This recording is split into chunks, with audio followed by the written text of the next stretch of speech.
ပထမဆုံးအနေနဲ့ကိုစီယာကျေးဇူးအများကြီးတင်ပါတယ်အဲ့တော့ဒါဒီဗီဒီယိုကပြောမယ်ဆိုရင် most of the talking ကကိုစီယာပဲလုပ်မှာဖြစ်တဲ့အတွက်ကျွန်တော်ရှိမှာနည်းနည်းလေးစကားအရင်ပြောမယ်ပေါ့နော်ဘာကြောင့်လဲဆိုလို့ရှိရင်ဒီ podcast ရဲ့ title ကဒီ data analyst နဲ့ကျမ်းမာရေးဆိုပေမဲ့လေဒါ data analyst အတွက်ရလို့တော့မဟုတ်ဘူးကျွန်တော်ကဒီ podcast ရဲ့ idea လေးစရတာကျွန်တော်အခုနောက်ပိုင်းနည်းခါးနာတဲ့ဟာလေးဖြစ်တဲ့အချိန်မှာအဲ့တော့ဘယ်လိုခေါ်မလဲဆရာဝန်တယောက်နဲ့အဲ့လိုမျိုး consult လုပ်လို့ရရင်ကောင်းပါပဲဆိုတဲ့ဟာလေးကိုတွေးမိရင်းနဲ့ကျွန်တော် UK မှာဆရာဝန်လည်းဖြစ်တဲ့ကိုစရာကိုပဲပူကတ်တာပေါ့နော်အဲ့တော့ကိုစရာကိုပြောအဲ့နဲ့ okay ကိုအတွက်တင်မဟုတ်တခြားလူတွေအတွက်လည်းတချို့လည်းတီးပြီးသားဖြစ်မှာပေါ့နော်ဒါပေမဲ့လည်းအဲ့လိုမျိုးတီးပြီးသားလည်းနောက်တစ်ခေါက်နည်းနည်းအမှုမဲ့မှတ်ဖြစ်နေပြန်တီးအောင်လို့ဒီဟာလေးလုပ်တာပေါ့နော်ဆိုတော့အဲ့တော့ပထမဆုံးအနေနဲ့ပြောချင်တာကဒီဗီဒီယိုကို full credit ကိုစရာကိုပေးပါတယ်ဘာဖြစ်လို့လဲဆိုတော့ research တွေရောရှိသမျှဟာတွေအကုန်လုံးက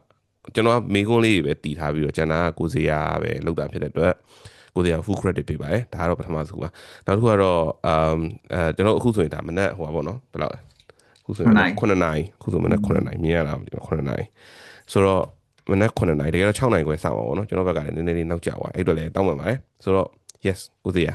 စလို့ရပါပြီကျေးဇူးပါကိုခုလို invite လုပ်ပေးရကိုလည်းအဲ့တော့ကျွန်တော်နိုးချင်းနဲ့တူတယ်နိုးချင်း message ဝင်လာကိုလည်းမနက်4နာရီလား5နာရီလားမသိပို့ထားတာဒီ topic ဟောတာနဲ့ဟာမိုက်တယ်လို့ကျွန်တော်နဲ့လည်းဟိုဖြစ်တယ်တိုက်ဆိုင်နေတယ်ဒီလားဒါနဲ့ကိုလင်းကလည်းဗီဒီယိုပြည့်ပြီးတယ်ကိုစီရဘက်ကပဲတင်လိုက်ပါလားအဲ့တော့မလုပ်ပါနဲ့ကိုလင်းရဲ့ idea ဆိုတော့ကိုလင်းဘက်ကအပြည့်တင်မယ်ပြီးကျွန်တော်ပြန်ပြီးတော့ပြောလို့ရလိပြန်ဖြတ်လိုက်မယ်ပေါ့နော်ဒီစုတင်ပါတယ်ခုလိုအစောကြီးထားပြီးတော့လုပ်ပေးရတယ်Okay အဲ့ဒါဆိုရင်ဒီမှာကျွန်တော်တခုပြောချင်တာလေကျွန်တော်မေးတဲ့ question တွေကကျွန်တော်အနေနဲ့ကပြောမယ်ဆိုရင်ဒါ ChatGPT မှာလည်းကောင်းကောင်းမေးလို့ရကြိုက်တဲ့ AI မှာမေးလို့ရတဲ့ question တွေပဲဒါပေမဲ့ ChatGPT မှာမေးရတဲ့ဆိုင်လူသားတယောက်နဲ့လူသားပေါ့နော်လူသားတယောက်နဲ့ဆွေးနွေးရပို့ပြီးတော့ကျွန်တော်တို့ဆရာဝန်ပို့ယုံတယ်ဗျာ ChatGPT ထက်စားလို့ရှိရင်အဲ့လိုလက်မှတ်ရတာဆရာဝန်ပို့ယုံတယ်ဗျာအဲ့တော့တော်သူ ChatGPT ဘယ်လောက်ပဲ advance ဖြစ်တယ်ပြောအဲ့တော့ပို့ယုံတဲ့လူနဲ့ကျွန်တော်စကားပြောတာပို့ပြီးတော့အဆင်ပြေအတွက်ဒီဟာကိုလောက်တာဖြစ်တာပေါ့နော်အဲ့တော့ပထမဆုံးအနေနဲ့ကျွန်တော်ဗာနဲ့ရင်စကြင်လဲဆိုလို့ရှိရင်ကိုဒီက NHS မှာလောက်တာပဲเนาะအဲ့တော့ဟုတ်ကဲ့ဟုတ်အရင်ဆုံး complaint နဲ့အရင်စကြင်တော့เนาะဘာလို့ကျွန်တော်ဒီခါနာနေရဆိုရင်ကျွန်တော်တော့မပြတဲ့ဟာလေဒီ complaint နဲ့ဆက်နေပေါ့နော်ဘာလို့ NHS မှာ appointment လုပ်ရင်ကြာစောင့်ရတယ်ပေါ့နော်ဘာကြောင့်လဲပေါ့အဲ့လိုမျိုးသူတို့မြန်လုပ်ပေးလို့မရဘူးလားပေါ့ဟုတ်တယ်အဲ့ဒါတော့ကျွန်တော်လည်း patient တယောက်အနေနဲ့ perspective နဲ့ဆိုလို့ရှိရင်ရတော့ဟုတ်တယ်ဘယ်လိုမှလည်းတည်းဟိုတခုလှုပ်ချင်လို့ရှိရင်အရန်ကြာတယ်ပေါ့နော်အဲ့အတွက်လည်း NHS မှာလုပ်နေတယ်တော့ NHS ကိုသာအားလုံး sorry ပါလို့လက်ရှိ UK မှာနေနေတဲ့လူတွေရှိလို့ရှိရင်လည်း sorry ပါလို့အဓိကဒီ system ကြီးကိုအသုံးပြုရတာလည်းအရန်ကိုလေဟိုဘယ်လိုပြောမလဲ user friendly မဖြစ်ဘူးလို့ပြောလို့ရတယ်ကွာဟုတ်တယ်ဒီလားနော်ဟိုစေကန်းပြကျင်တယ်ဆိုလို့ရှိရင်မနေ့၈နာရီအစောကြီးထားပြီးတော့ဖုန်းဆက်ပြီးတော့ booking လုပ်ရတယ်နောက်တစ်ခါappointment စောင့်မယ်ဆိုလို့ရှိရင်လည်းထားပါတော့ကိုကအခုနေမကောင်းဖြစ်နေတာဒီ appointment ရရင်နောက်၄ပတ်နေမှရတာဆရာဝန်နဲ့သွားတွေ့တော့နေရကောင်းသွားနေကောင်းပါပြီးတော့ဆရာဝန်သွားတွေ့တော့ဆရာဝန်ဘာပြောလဲဘာမှမဖြစ်ဘူး paracetamol တောက်ပါမဖြစ် okay ဘာမှမလုပ်ဘူးတော့ကိုအဲ့လိုပေါ့နော်ဟိုပြီးလို့ရှိရင်ပြောကြတာငါကတော့တလားလောက်ဆောင်ထားတာဆရာဝန်တွေ့တော့9မိနစ်ပဲတွေ့လိုက်ရတယ်ဆရာဝန်ကငါပြောရလဲနားမထောင်ဘူးပေါ့နော်အဲ့ဒါမျိုးလေအများကြီးပြန်ပြီးတော့ကြားရတယ်အဲ့တော့ဘာကြောင့်ဒီလိုဖြစ်တာလဲပေါ့နော်အဲ့တော့ကျွန်တော်ရောက် UK စရောက်တဲ့အချိန်ပေါ့နော်2012ဟုတ်တယ်2012ကျွန်တော်စရောက်တော့အခုလိုမဟုတ်ဘူးသိလားဟိုစေကန်းပြချင်ကျွန်တော်တို့လန်ဒန်မှာနေလန်ဒန်ဆိုတဲ့ကန်ပြောတာလူတွေလည်းလူတွေတူတတ်တယ်ပြောရဟိုစေကန်းနေနေ busy ဖြစ်တယ်လို့ပြောလို့ရတယ်ပေါ့နော်ဒါပေမဲ့အဲ့ဒီအချိန်တုန်းကဆိုလို့ရှိရင်ကျွန်တော်နေမကောင်းဖြစ်လို့ရှိရင်လေဟိုစေကန်းကိုသွားပြီးတော့သွားစောင့်နေလို့ရှိရင်ဒီနေ့သွားစောင့်နေလို့ရှိရင်ခဏနေလို့ရှိရင်ဆရာဝန်နဲ့တန်းပြီးတွေ့ပြီးပြလို့ရတယ်โอเคကျွန်တော်မြင် appointment ရရနီးလားအဲ့ဒါဆိုရင်အဲ့လိုမဟုတ်ဘူးအချိန်နေမတူတော့တာ2012လွန်ခဲ့တဲ့73နှစ်အေးပါနော်ကျွန်တော်2014မှာကျွန်တော်တက္ကသိုလ်ရောက်တယ် Glasgow မှာ2014တက္ကသိုလ်ရောက်တော့လေအဲ့မှာနည်းနည်းလေးစပြီးတော့ပို့ပြီးတော့ waiting list တွေများလာပြီဒါပေမဲ့လည်းမနေ့8နာရီသွားလိုက်လို့ရှိရင် same day appointment ရသေးတယ်ဒီလားဘာ issue မဆိုနော်မနေ့8နာရီသွားပြီးပြောလိုက်ချုပ်ပြီးကျွန်တော်ဘိုက်နာနေလို့ကျွန်တော်ခါနာနေလို့ကျွန်တော်နှာစီးချောင်းဆိုးဖြစ်နေလို့ရတယ်ဟုတ်ပြီနေ့လေ3နာရီကျရင်ပြန်လာခဲ့ဒေါက်တာဘသူကမင်းကိုစောင့်ကြည့်မယ်ပေါ့နော်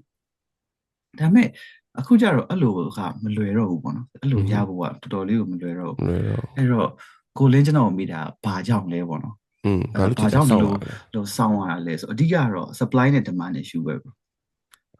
ဒီကလူနာတွေတအားကိုပို့ပြီးတော့များလာတယ်နောက်တစ်ခါဒီ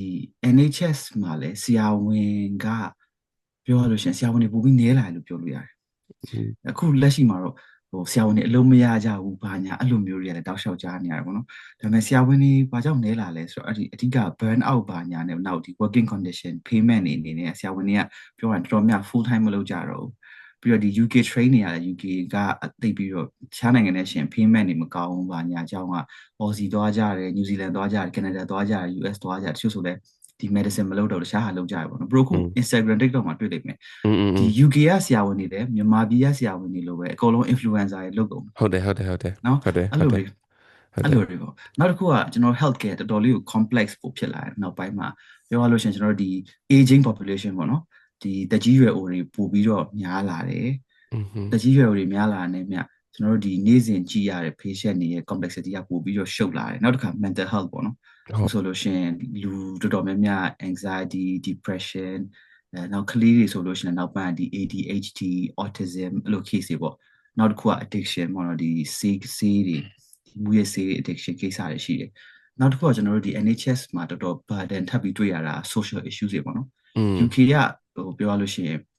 သူကဒီသူ့နိုင်ငံသားတွေရဲ့ social issues ကိုတော်တော်လေးဂရုစိုက်တဲ့နိုင်ငံလို့ပြောလို့ရသေးတယ်ပေါ့နော်သူပြန်အလုပ်မရှိတဲ့သူတွေအိမ်ကြီးရမဲ့တွေနောက်တစ်ခါလူကြီးပိုင်းနေဆိုလဲအဲ့လိုသားသမီးမရှိတဲ့လူမျိုးပေါ့နော်အဲ့လိုမျိုးတွေကိုတအားစောင့်ရှောက်တဲ့အခါမှာကြတော့ health care ပြန်ပြီးတော့ burden ပြန်ထိတယ်ဆရာဝန်တွေဆေးရုံတွေအဲ့လိုမျိုးလူတွေကိုလည်းကျန်းမာရေးအနေနဲ့ဘာမှပြဿနာမဖြစ်နေဘူးဒါပေမဲ့အဲ့လို social issues ကိုကျွန်တော် look after လုပ်ရတယ်နောက်ပိုင်းဆိုအခုဆိုလို့ရှိရင်ပေါ့နော်ဒါတော့နိုင်ငံရေးလည်းနည်းနည်းလေးတော့ပါသွားလိမ့်မယ်ဒါပေမဲ့ကျွန်တော်ဘယ်ဘက်ကမှပြောပြတာမဟုတ်ဘူးဒါပေမဲ့asylum health care ပေါ့နော်ဟုတ်တယ် asylum health care တွေဒီ refugee asylum seekers တွေကိုလည်းတော်တော်လေးကိုအချိန်ပေးရတယ်ပေါ့နော်အဲ့လိုအခါမှာကျတော့ဒီ health problems တွေအပြင်ဒီ social issues တွေတော်တော်လေးကြည်လာတဲ့အခါမှာပြောရရင်တကယ်နေမကောင်းတဲ့လူတွေကိုကြည့်ဖို့အချိန်ထားကြတော့မရှိတော့ဘူးကိုကင်းနေပြည့်နေအဲ့လိုမျိုးပေါ့ဟုတ်တယ်နော်အဲ့ဆိုရင်ခဏနော် complaint ထပ်တက်လာပါဘာလို့ကျွန်တော်တို့အဲ့ဆို tax တွေပေးနေမှာလဲပေါ့နော်သိရမလားကိုစီကတော့ tax ပေးရတာပေါ့နော်ပေးရတော့အကုန်ပေးရတာပေါ့ဒီဆရာဝန်တွေဆိုနေနေငါတို့ကူပေးနေဆိုလွတ်မလား tax ပေးရတာပေါ့အဲ့ဒါကြောင့်လည်းတစ်ဖက်ကြီးကပြန်ကြည့်တော့ဒီ tax payer တွေအကုန်လုံးစံနာတွေပြကုန်တာသိရမလားtax မပေးတဲ့လူတွေကြတော့ဒီလိုမျိုးခွင့်ရရနေပြီးတော့ငါတို့ကြတော့အဲ့လိုတစ်သက်လုံး tax တွေပေးလာတာပေါ့ဒါကြောင့်ဒီလိုခွင့်ရတွေမရတော့တာလေပေါ့ကျွန်တော်မှတ်ရဆိုရင်ကျွန်တော်ဒီကိုရောက်တာအခုဆိုရင်ဒါ4နှစ်5နှစ်ဝန်းကျင်ရှိပြီပေါ့နော်အဲ့မှာကျွန်တော်စေးကန်းဆိုတစ်ခါလောက်နေသွားဘူးလေအဲ့ဒီတုန်းကလည်းမှတ်ရကျွန်တော်ကဗာလေဘိုက်ခွဲတာရှိရလေ operation လုပ်ထားရှိအဲ့ဒီတုန်းကကျွန်တော်ဒီ UK မရောက်ခင်မှာကျွန်တော်နွားနုနဲ့မသိဘူးဆိုတော့ကျွန်တော်မသိအဲ့တော့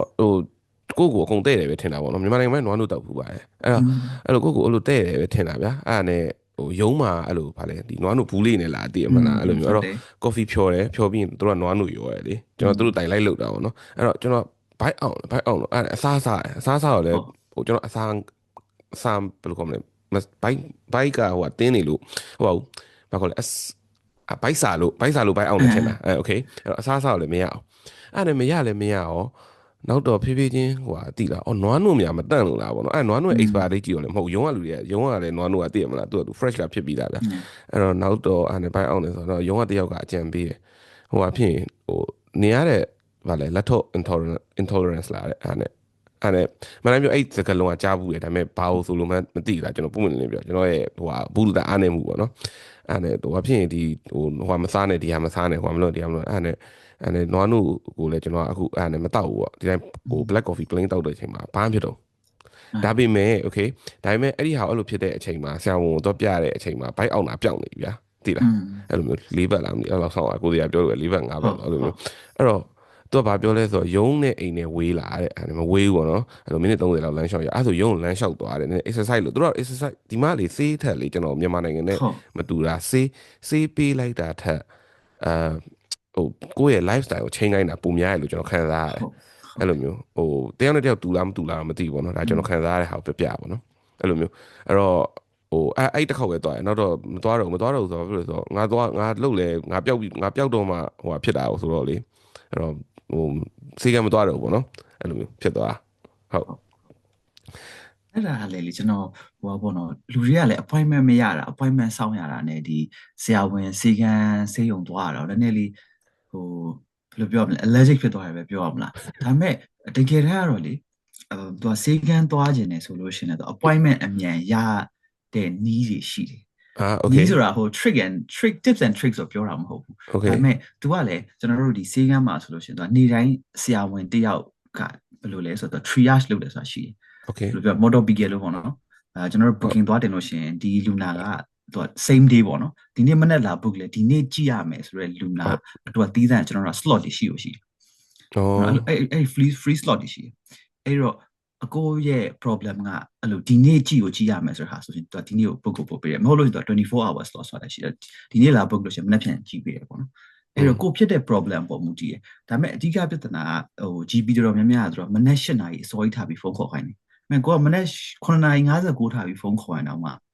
ဖုန်းလိုက် always engage ပြီးလို့ရှိရင် you are number 25 in the queue there are 24 people ahead of you အဲ့လိုမျိုးတွေလာတာအဲ့တော့စိတ်ကုန်သွားပြီအဓိကအဲ့တော့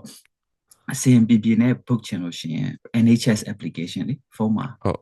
download လုပ်ထားလိုက်အဲ့ဒါဆိုလို့ရှိရင်ဟိုက GP နဲ့ register လုပ်ထားလို့ရှိရင်တော့ NHS app မှာသူက book လုပ်လို့ရတယ်အဲ့ဒါအဲ့ထဲမှာဗာရေးလို့ရလဲဆိုရှင်ကိုလက်ရှိဖြစ်နေတဲ့ problem ထည့်ရေးလို့ရတယ်နောက်တစ်ခါကိုကဒီ problem ကိုဘာလို့ထင်လဲကိုကဘာကြောင့် worry ဖြစ်နေရလဲနောက်ခါထားပါဗျကိုကခါနာတယ်ပဲထားဗျကိုရဲ့အဓိကဟုတ်ပြီငါထင်တာကတော့ငါရဲ့ maybe ဟောပေါ့နော်ဒီခါရဲ့ acid တစ်ခုဖြစ်နေတယ်ထင်တယ်ငါကခါအဲ့လိုဖြစ်နေတာကြာလဲကြာပြီငါ MRI ရိုက်ချင်တယ် MRI ရိုက်လို့အဲ့လိုအထိပြ question အဓိကကိုကဘာကိုစိတ်ပူနေရလဲကိုကဆရာဝန်စီကဘာကိုနည်းနည်း serious ဖြစ်ကြောင်းပြရမှာပေါ့နော်အဲ့လိုအကုန်ရေးလို့ရတယ်ဘာလိုချင်တဲ့အထိရေးလို့ရတယ်နောက်တစ်ခါတချို့စီကန်းနေဆိုလို့ရှိရင်ကိုဘယ်ဆရာဝန်နဲ့ပြချင်တယ်ဆိုတာအထိရေးလို့ရတယ်အဲ့လိုပေါ့အဲ့တော့ NHS app ကနေပုတ်လို့လိုက်အဲ့ဒါဆိုသူတို့ပြန်ကြည့်ပေးလိမ့်မယ်ဒီလူနာကဒီနေ့တစ်ခါလေးကြည့်ရမှာလားဒါမှမဟုတ်လို့ရှိရင်24နာရီအတွင်းပေါ့နော်နောက်နေ့ကြည့်မှာလားဒါမှမဟုတ်လို့ရှိရင်တော့ routine ဆိုရင်တော့ up to 4 weeks ပေါ့နော်2 to 4 weeks လောက်ကြာတယ်ဒါမှမဟုတ်ဘူး bro ရဲ့ပြဿနာတော်တော်လေးကို serious ဖြစ်နေတယ် GP မှာ sort လုပ်လို့မရဆိုတော့ပြန်ပြီးတော့နောက်တစ်ခါ ANE ကိုသွားတင်လားဘယ်သွားတင်လဲသူတို့ပြန်ပြီးတော့လမ်းပြန်ညွှန်ပေးတယ်အဲ့တော့ application ကနေ book လုပ်လို့ရှင်တော့အချိန်ကုန်လဲပိုတတ်တာတယ်နောက်တစ်ခါကိုယ့်ရဲ့ urgency ပေါ်မူတည်ပြီးတော့ဘာပေါ့နော်ဒီနေ့ပဲကြည့်ကြည့်နောက်နေ့ပဲကြည့်မဟုတ်လဲ within 4 to 6 weeks ပေါ့ဒါမှမဟုတ် GP ကိုသွားမပြချင်ဘူး GP အချိန်ကုန်တယ်ထင်လို့ရှင်ဥမာဆိုလို့ရှင်ဟိုဖြားတာနာတာလောက်ဗျာဒီဟို flu ဖြစ်တာလောက်နောက်ဒီအရေပြားပြဿနာပါညာပေါ့ eczema တို့ allergic reaction တို့နောက်တစ်ခါမျက်လုံးပြဿနာမျက်စိနာတာပါညာဆိုရင်ကြောက်လေ pharmacy မှာလေ pharmacist တွေကကြည့်ပေးလို့ရတယ်အဲ့ဒါဆိုလဲ free ပဲပေါ့နော်ဟိုကတော့ prescription တော့ပြန်ပြီးပတ်စံပေးရမှာပေါ့ဒါပေမဲ့ကြည့်ပေးတာ free နောက်တစ်ခါကိုကအဲ့လို blood pressure များနေတယ်ပေါ့နော်သွေးတိုးပါညာရှိနေတယ်ထင်လို့ရှိရင်လည်း pharmacy မှာသွားပြီးတော့ blood pressure လက်ကတိုင်းပြီးတယ်โอเคအဲ့လိုမျိုးတော့လုပ်လို့ boost ဆိုဘာလို့မှရှိတဲ့ဟာကိုပြောတာထင်တယ် yes အဲ့လိုမျိုးလုပ်လို့ရတယ်โอเคဟုတ်ပြီဒါပေမဲ့ကျွန်တော်ရဲ့ နောက် question တစ်ခုက emergency ရောက်ရင်စောင့်နေရမျိုးရှိတယ်တကယ်လားဆိုတဲ့ကိစ္စမင်းမလို့ဒါပေမဲ့အခုပုံမှန်ဟာတော့စောင့်နေရဆိုတော့ emergency ရောစောင့်နေရတာပေါ့အဲ့လိုမျိုးဟာတချို့ဆိုခေါင်းကိုင်းနဲ့ရောက်သွားတယ်ပြီးတော့ဗာလဲအဲ့လို3နိုင်4နိုင်လောက်ထိုင်စောင့်ရတယ်ဆိုတဲ့ဟာမျိုးကြားဘူးအဲ့ဒါတကယ်လားပေါ့တကယ်ပေါ့အဲ့ဒါကလည်းအဲ့လို emergency ဆိုတော့လူတွေကတော့ငါတို့အရေးပေါ်ဆိုလို့ရှိရင်အရေးပေါ်ဆိုချက်ချင်းကြည့်ပေးမယ်လို့ဒီပဲယူဆထားတာပေါ့နော်ဟုတ်သူကအဲ့လို emergency မှာလည်းသူက category ပြန်ရှိတယ်သူက category 1ပေါ့ category 1ဆိုတာကတော့သူက immediate life threatening ပေါ့အခုမလုပ်လို့ရှိရင်သေတော့မယ်ဥမာဆိုလို့ရှိရင်တချို့ဆိုလဲသေပြီးတော့မှ emergency ရောက်လာတယ်သေပြီးမှရောက်လာဆိုမှ cardiac arrest ရတယ်နှလုံးရပ်သွားအဲ့လိုမျိုးလူဆိုလို့ရှိရင် CPR ပေးရမယ်ဟို ICU ဘာညာပို့ရမယ်အဲ့လိုမျိုးဆိုချက်ချင်းကြည့်တယ်နောက်တစ်ခါကျွန်တော်တို့ဒီ heart attack ဖြစ်တဲ့လူတို့နောက်ဟိုလေဖြတ်တဲ့လူအဲ့လိုမျိုးဟာပေါ့အဲ့ဒါဆိုရင် category 1ချက်ချင်းကြည့်တယ်ဒါမှမဟုတ် category ကတော့1ကနေမှ4တချို့နေရာဆို5ရှိတယ် category 4 category 5ဆိုလို့ရှိရင်တော့သူက target ကတော့4နာရီတွင်းကြည့်ကိုကြည့်ရတယ်ဒါပေမဲ့လည်း4နာရီ target ကမမိကြဘူးတော်တိုင်းမှာအဲ့ဒါလည်း again supply and demand တနာပဲအဲ့ဒါကကျွန်တော်ကိုယ်တိုင်လည်း emergency ကိုလူနာအနေနဲ့လည်းရောက်ဖူးတယ်လူနာဆောင်အနေနဲ့လည်းရောက်ဖူးတယ်ကျွန်တော်နာရီပေါင်းများစွာစောင့်ပါတယ်တော်တော်လေးလက်စိတ်ပြတ်ဖို့ကောင်းတယ်ဟိုမြန်မာပြည်ကအစိုးရဆေးရုံမှာသွားပြီးတော့စောင့်ရတယ်ပဲကိုစီရကကျွန်တော်ဆရာဝန်မှာလည်းလုပ်လို့မရဘူးလားအဲ့မှာတို့ရမှာတော့တို့ရအကုန်လုံးတန်းတူပဲလေ နေနော် အဲ့လိုဘာမှကိုကဆရာဝန်မာတွေကိုကဘသူသားပါတယ်ဘသူသမီးပါတယ်ဘာ VIP ပါတယ်မရဘူးအဲ့တော့စောင့်ရတာအဲ့တော့အဲ့ experience ကြီးတော်တော်လေးစိတ်ညစ်ဖို့ကောင်းတယ်အဲ့လိုမြန်မာပြည်က nurse မရလို့ပဲဘူးနဲ့ပေါက်ပြီးလို့ရှိရင်တော်တော်လေးလဲအချိုးမပြေဘူးပေါ့နော်အဲ့ဒါတော့ဟို ANE သွားဘူးတဲ့လူတွေလည်းသိမှာပဲအဲ့တော့ကျွန်တော်လည်းအရင်တော့အခုလက်ရှိကျွန်တော် GP မှာလောက်တာပေါ့နော်အရင်တော့ကျွန်တော်အဲ့လို ANE တွေဘာတွေမှာလည်းဆရာဝန်တယောက်နေလည်းလို့ခုတော့အထူးသဖြင့်ကျွန်တော်တို့ winter ဆိုလို့ရှိရင်တော်တော်လေးကိုစိတ်ပြတ်ဖို့ကောင်းတယ်ဆိုတာအဓိကလူနာတွေ perspective ကလည်းပြောတာပေါ့ကျွန်တော်အဲ့ဒီအရင်နေ့မှလို့တော့ကျွန်တော် Milton Keynes မှာလို့တော့ဗောနော် Milton Keynes ဆိုတာလန်ဒန်နဲ့တိတ်မဝေးဘူးအဲ့ဒါဆိုလို့ရှိရင်ကျွန်တော်တို့လူနာတွေလာကြတယ်เนาะတချို့ဆိုလို့ရှိရင်အဲ့လိုအဖွားကြီးဖိုးကြီးတွေဗောနော်80 80 90ဝန်းကျင်တွေလာတယ်လုံးဝ chest infection နဲ့လာတယ် asthma attack နဲ့လာတယ်သူတို့တို့ A&E မှာနေစရာကြရင်မရှိဘူး waiting room မှာလည်းထိုင်စရာလည်းမရှိဘူးအဲ့တော့အကုန်လုံးကambulance နဲ့ရောက်လာလို့ရှိရင်တချို့ဆိုလို့ရှိရင် ambulance ထဲမှာပဲ8နာရီ9နာရီစောင့်နေတယ်ရှိတယ်ကျွန်တော်တို့အဲ့လို A&E လာတော့ကျွန်တော် board မှာအကုန်လုံးမြင်နေရတယ်ဗျလားဟို waiting room မှာဘယ်နှစ်ယောက်ရှိလဲလက်ရှိကရင်ရတာဘယ်နှစ်ယောက်ရှိလဲ ambulance မှာဘယ်နှစ်ယောက်ရှိလဲဆိုတချို့ဆိုကျွန်တော်ကြည့်လိုက်တယ်ကြည့်ပြီးတော့ဟာဒီတယောက်ကတော့ ambulance မှာပဲရှိသေးတယ်အချိန်နေမကောင်းဒါပေမဲ့ဒီလူကိုကြည့်ဖို့လိုတယ်ဆိုကျွန်တော်တို့ ambulance ပေါ်ထိသွားပြီးတော့ဒီမှာကြည့်ဘူးတာမျိုးတွေရှိတယ်နောက်တစ်ခါအဲ့လိုပေါ့ waiting room ထဲမှာအချိန်ကြည့်လိုက်တယ်ဗျာ oxygen တွေကထိုးကြနေ waiting room ထဲမှာ oxygen tank နဲ့စောင့်နေအဲ့လိုမျိုးဆိုလဲဘလို့မှမရတော့ဗျာ privacy ဘာညာလည်းမရှိတော့ waiting room နဲ့သွားပြီးတော့ပဲကြည့်ရလူနာကိုကြည့်ရပဲသွေးဖောက်ရတာအဲ့လိုမျိုးတွေပေါ့နောက်ဆိုလို့ရှိရင်ကျွန်တော်တို့ရန်ကုန်ဆေးရုံကြီးတွေပဲရောက်ဘူးလားမသိဘူးအဲ့မှာဆိုလို့ရှိရင်လေကရင်မလောက်တော့ကျွန်တော်တို့ဒီ corridor တွေမှာလေ corridor တွေမှာလို့လူနာတွေကရင်တွေနဲ့နောက်တစ်ခါလို့ဟိုဆိုပြန်အကုန်ရှိသမျှ space ရဲ့နေရာကရင်အကုန်ထိုးပြီးတော့ကြည့်ကြအဲ့ဒီသဘောမျိုးတွေကလည်းအခုက A&E မှာဖြစ်နေတာအဲ့တော့လူနာကတအားများတယ်နောက်တစ်ခါကရင်ကမလောက်တော့ဘူးနောက် staffing issues ပေါ့နော်ဆရာဝန်တွေ nurse မတွေကလည်းမလောက်တာများတယ် bro ကြိုက်တဲ့ဆေးရုံသွား and go to any A&E staff shortage မဖြစ်တဲ့ညဆိုတာမရှိဘူးအဲ့လိုမျိုးတွေပေါ့အဲ့ဒါကဘာကြောင့်ဟို staff shortage ဘာညာတော့ထားပါဒါဟိုကျွန်တော်တို့ green shortage ကိစ္စကိုနည်းနည်းလေးပြောပြကြတယ်ဘာလို့လဲဆိုတော့ခုနကပြောသလိုပဲလူနာတွေ ambulance နဲ့ A&E ရောက်လာလို့ရှိရင်အဲ့ဒီမှာ A&E ကိုဘယ်လိုသွားကြည့်လဲ A&E car park မှာအမြဲတမ်း ambulance တွေဖြစ်နေတကယ်တမ်း ambulance ဆိုတာ car park မှာရှိမနေတဲ့ ambulance ဆိုတာတကယ်တမ်းအမြဲတမ်းလမ်းပေါ်မှာရှိနေရမှာလေလမ်းပေါ်မှာရှိနေပြီးတော့တကယ်လိုအပ်တဲ့လူတွေစီသွားရမယ်အိမ်ကနေဆေးရုံပို့ပေးရမယ်လူနာကိုဆေးရုံမှာ drop ပြီးသွားလို့ရှိရင် ambulance သမားရဲ့လောက်ကလက်ရုံပဲဒါပေမဲ့ ambulance သမားဆေးရုံမှာ8နာရီတောင်းတင်တယ်အဲ့တော့တကယ်အိမ်မှာလိုနေတဲ့လူတွေ ambulance လိုနေတဲ့လူတွေကလည်း ambulance မရတော့ဘူးဘာကြောင့်လဲဆိုတော့ဒီ ambulance ကဆေးရုံမှာဒီလူနာကို hand over ပေးဖို့စောင့်နေရတယ်ဒါပေမဲ့အဲ့လူနာဆေးရုံတွေကိုဝင်လို့မရဘူးဘာလို့လဲဆိုတော့ A&E မှာကရင်ပြည့်နေလို့A&E မှာဘာကြောင့်ကရင်ပြည့်နေလဲ A&E မှာတချို့လူနာတွေ24နာရီ26နာရီနာရီ30ထိရှိနေဘာကြောင့်ရှိနေလဲဆိုတော့တကယ်တမ်းရှိနေကြမလို့အဲ့လူနာတွေကဟိုဝက်သေးပေါ့နော်ဒီဆေးရုံကရင်ပေါ်တက်ရတော့ဒါပေမဲ့ဆေးရုံကရင်မှာလည်းကရင်တွေအကုန်ပြည့်နေအဲ့တော့ဆေးရုံတင်စရာကရင်မရှိဘူးဒါပေမဲ့ဆေးရုံကရင်ကိုသွားကြည့်ရလဲဆေးရုံမှာကရင်30ရှိလို့ရှိရင်ကရင်15ခုလောက်ကတကယ်တမ်းဆေးရုံတက်စရာမလိုတော့ဆေးရုံဆင်းလို့ရနေတယ်ဒါပေမဲ့ဘာကြောင့်အဲ့လူနာတွေကဆေးရုံမဆင်းလဲဆိုတော့အဲ့လူနာတွေကကျန်းမာရေးနေကောင်းနေပြီဒါပေမဲ့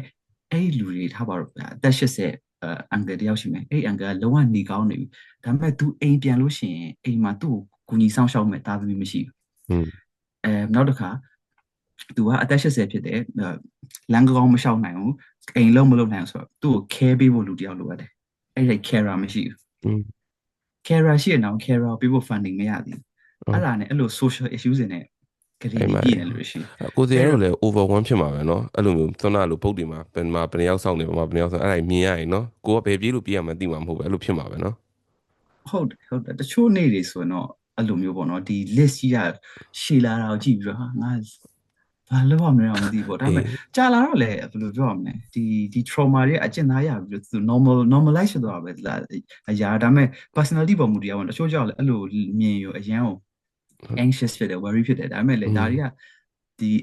NHS ဆို normal လိုမျိုးကြီးဖြစ်သွားတာပေါ့နော်ဒါပေမဲ့အဲ့ဒါတကယ်တော့ဟိုဘယ်လိုပြောမလဲ NHS ကကျွန်တော်တို့မြန်မာပြည်လွတ်လပ်ရေးရတဲ့နှစ်1948မှာစပြီးတော့တည်ထောင်တာအဲ့ဒီတော့ကတကယ် NHS ကတကယ်ကပေါ့မှာတကယ်ဟို leading ပေါ့နော်နိုင်ငံတိုင်းကလေးစားအားကြတဲ့ model ကြီးပေါ့ပြီးလို့ရှိရင် processor ကြီးတကယ်အဲ့ဒီ model ကြီးကိုပြောလို့ရှိရင်လူတိုင်းကအခမဲ့ health care ရတယ်ဗျာprimary care မှာကြည့်မလားဆေးရုံသွားတက်မလားဆေးရုံသွားတက်လို့ရှိရင်လည်းတခြားနိုင်ငံတွေဘာညာမှာဆို insurance လိုပဲဒီမှာဆို scan အလကားရိုက်လို့ရတယ် cancer ဖြစ်နေ cancer ဆေးအလကားရတယ် operation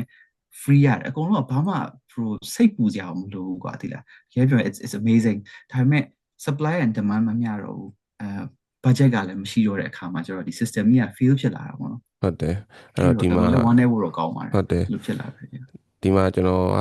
opportunity အရဆိုလို့ရှိရင်တော့ကျွန်တော်တို့မြန်မာနိုင်ငံကနေပြီးတော့ဟိုစေးချောင်းနဲ့ပြီးပြီးတော့ဒီမှာလာလို့ရှိရင်လို့တော့ opportunity ရှိရလို့တော့မြင်တယ်ဘာဖြစ်လို့အကိုပြောလို့ shortage ဖြစ်နေရဆိုတော့လေနော်အဲ့ဒါကလေနည်းနည်းလေး it's controversial shortage ဖြစ်နေတယ်ဆိုပေမဲ့ဆရာဝန်တွေကလည်းအများကြီးပဲအလုံးမရှိတဲ့ဆရာဝန်တွေလည်းခုထိအများကြီးပဲshortage ကဘာကြောင့်ဖြစ်လဲဆိုတော့အများကြီးတော့ရှိတာပေါ့နော်ဒါပေမဲ့အပေါ်ယံလေးပဲပြောလိုက်ရမယ်ဆိုလို့ရှိရင်ဒီဆေးရုံဒီ department မှာဆရာဝန်10ယောက်ခံထားရမယ်ပေါ့ဆရာဝန်10ယောက်လိုတယ်အဲ့တော့ဆရာဝန်10ယောက်လုံးစာ vacancy ကပြည့်နေပြီလားအကုန်လုံးခံထားပြီလားဒါပေမဲ့လည်းအဲ့ဒီ10ယောက်မှာတယောက်က long term healthcare problem နဲ့ sick leave အဲ့တယောက်မရှိဘူးနောက်တယောက်ကကလေးမွေးလို့ maternity leave okay နောက်တယောက်ကနောက်တစ်မျိုးဖြစ်နေအဲ့တော့ vacancy ကအဲ့လိုပြည့်နေတယ်အဲ့တော့အလုပ်ကလည်းထပ်ဝင်လို့မရဘူးဒါပေမဲ့လည်းတကယ်တမ်း word ထဲမှာကျတော့လည်းအဲ့ဆရာဝန်တွေကအကြောင်းမျိုးရောမရှိဘူးokay အဲ့လိုမျိုးတွေပေါ့နော်အဲ့တော့မြန်မာပြည်ကလာတဲ့ဆရာဝန်တွေဆိုလဲအဲ့လို plat 1 plat 2ပြီးတယ် UK ကိုရောက်နေပြီဒါပေမဲ့အလုပ်ရဖို့စောင့်နေလူတွေကလည်းအများကြီးUK graduate တွေမှာလည်းအဲ့လိုပဲUK မှာကျောင်းပြီးတယ် UK မှာ housing လုပ်ပြီးပြီဒါပေမဲ့သူတို့မှာလည်းအချိန်ပြည့်အလုပ်ရှိလားဆိုမရှိဘူးဒါပေမဲ့ UK နိုင်ငံသားဒါမှမဟုတ် UK မှာလာရှိရလို့ကျတော့ locum ဆိုလို့ရ locum ဆိုတာကျတော့ဘယ်လိုပြောမလဲ part time သဘောမျိုးပေါ့နော်ဟိုထားပါတော့ဒီဆေးရုံက advertise လုပ်ရတယ်ဒီနေ့ A&E မှာ12နာရီ shift ဆရာဝန်တယောက်လိုတယ်အဲ့လိုမျိုးပေါ့နော် freelance သွားလုပ်လို့ရတယ်ဒါပေမဲ့ကျွန်တော်တို့မြန်မာနိုင်ငံသားကျတော့ဒီမှာ temporary staffing လို့ခေါ်မယ်ထင်တယ်အဲ့ဒါပေါ့ temporary staffing ကျွန်တော်ဒီမှာ locum လို့ခေါ်တာပေါ့နော်ဟုတ်အဲ့ဒါကျမြန်မာနိုင်ငံသားကျတော့လုပ်လို့မြန်မာနိုင်ငံသားကျတော့ contract နဲ့ job ပဲလုပ်လို့ရတယ်okay အဲ့လိုမျိုးဆိုတော့ဘယ်လိုပြောရမလဲတော့မသိတော့ system ရဲ့ reform တော်တော်လောက်တော့အလုပ်ကတော့ရကြပါအဲ့တော့ဟိုဘယ်လိုပြောမလဲကျွန်တော်တို့ကလည်းပြောလို့ရှိရင်မြန်မာပြည်နဲ့ပြန်ရှင်းတော့လဲကျွန်တော်တို့ဟိုအပေါ်ကနေညီးနေလို့တော့ဖြစ်တာပေါ့နော်ဒါပေမဲ့လာကျင်လို့ရှင်လည်းလာပါအဓိကမြန်မာပြည် training ကအရန်တော်တယ်ပြောလို့ကျွန်တော်တွေ့ဘူးတယ်မြန်မာဆရာဝန်10ယောက်မှာ9ယောက်က UK graduate နဲ့ same level or better ပြီးတော့မြန်မာဆရာဝန်တော်များများဒီအလုပ်ကိုင်ရဆို attitude ဘာညာအကုန်လုံးကလေကျွန်တော်တို့ Asia ကတော့ attitude ကတော့ဟိုဖြစ်ပြီးသားအရန်ကောင်းတယ်အလုပ်ကိုင်ရအရန်ဆင်ပြေကျွန်တော်တခုအိမ်မှာကိုစီရပြောတယ်မှာစိတ်ဝင်စားလို့ဒီ topic ကတဖြည်းဖြည်းနဲ့ကျွန်တော်ဟိုမေးမဲ့ဟာနေ NHS topic ဖြစ်နေတခုစိတ်ဝင်စားသေးလို့ဟို UK train နဲ့မြန်မာနိုင်ငံကလာတဲ့ train လုပ်ထားတဲ့လူတွေက level တူတယ်လို့ပြောအဲ့ဒါဆို education system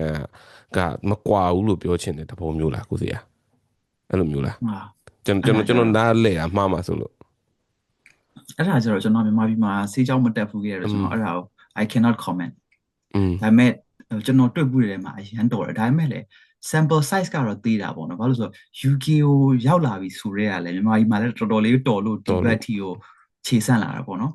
အဲ့တော့ကျွန်တော် education system တစ်ခုကိုရှင်းပြပါဆိုတော့ကျွန်တော်မရှင်းပြတတ်ဘူးဒါပေမဲ့ကျွန်တော်တွေ့ဘူးသမျှမြန်မာဆရာဝန်တွေကတော့ဒီ knowledge ပိုင်းဆိုင်ရာအရန်ကိုကောင်းတယ် clinical ပိုင်းလည်းကောင်းတယ်ဒါပေမဲ့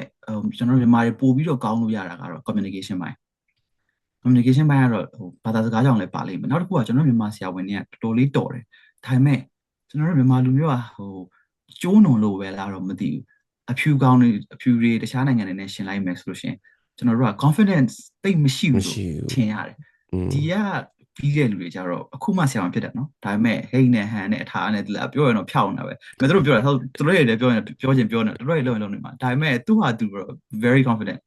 မြန်မာဆရာဝန်တချို့ကြတော့အရန်တော်တယ်ကိုယ်တွေမှလည်းတွေ့တယ်ဒါပေမဲ့သူတို့အဲ့လိုအရန် humble ဖြစ်နည်းနည်းလေး lack of confidence ရှိတဲ့အခါမှာကြတော့လေတချို့ကြတော့အဲ့လိုလောက်တာကိုင်းတာလို့ nurse နဲ့စကားပြောတာလူနိုင်နဲ့စကားပြောတာမှာကြတော့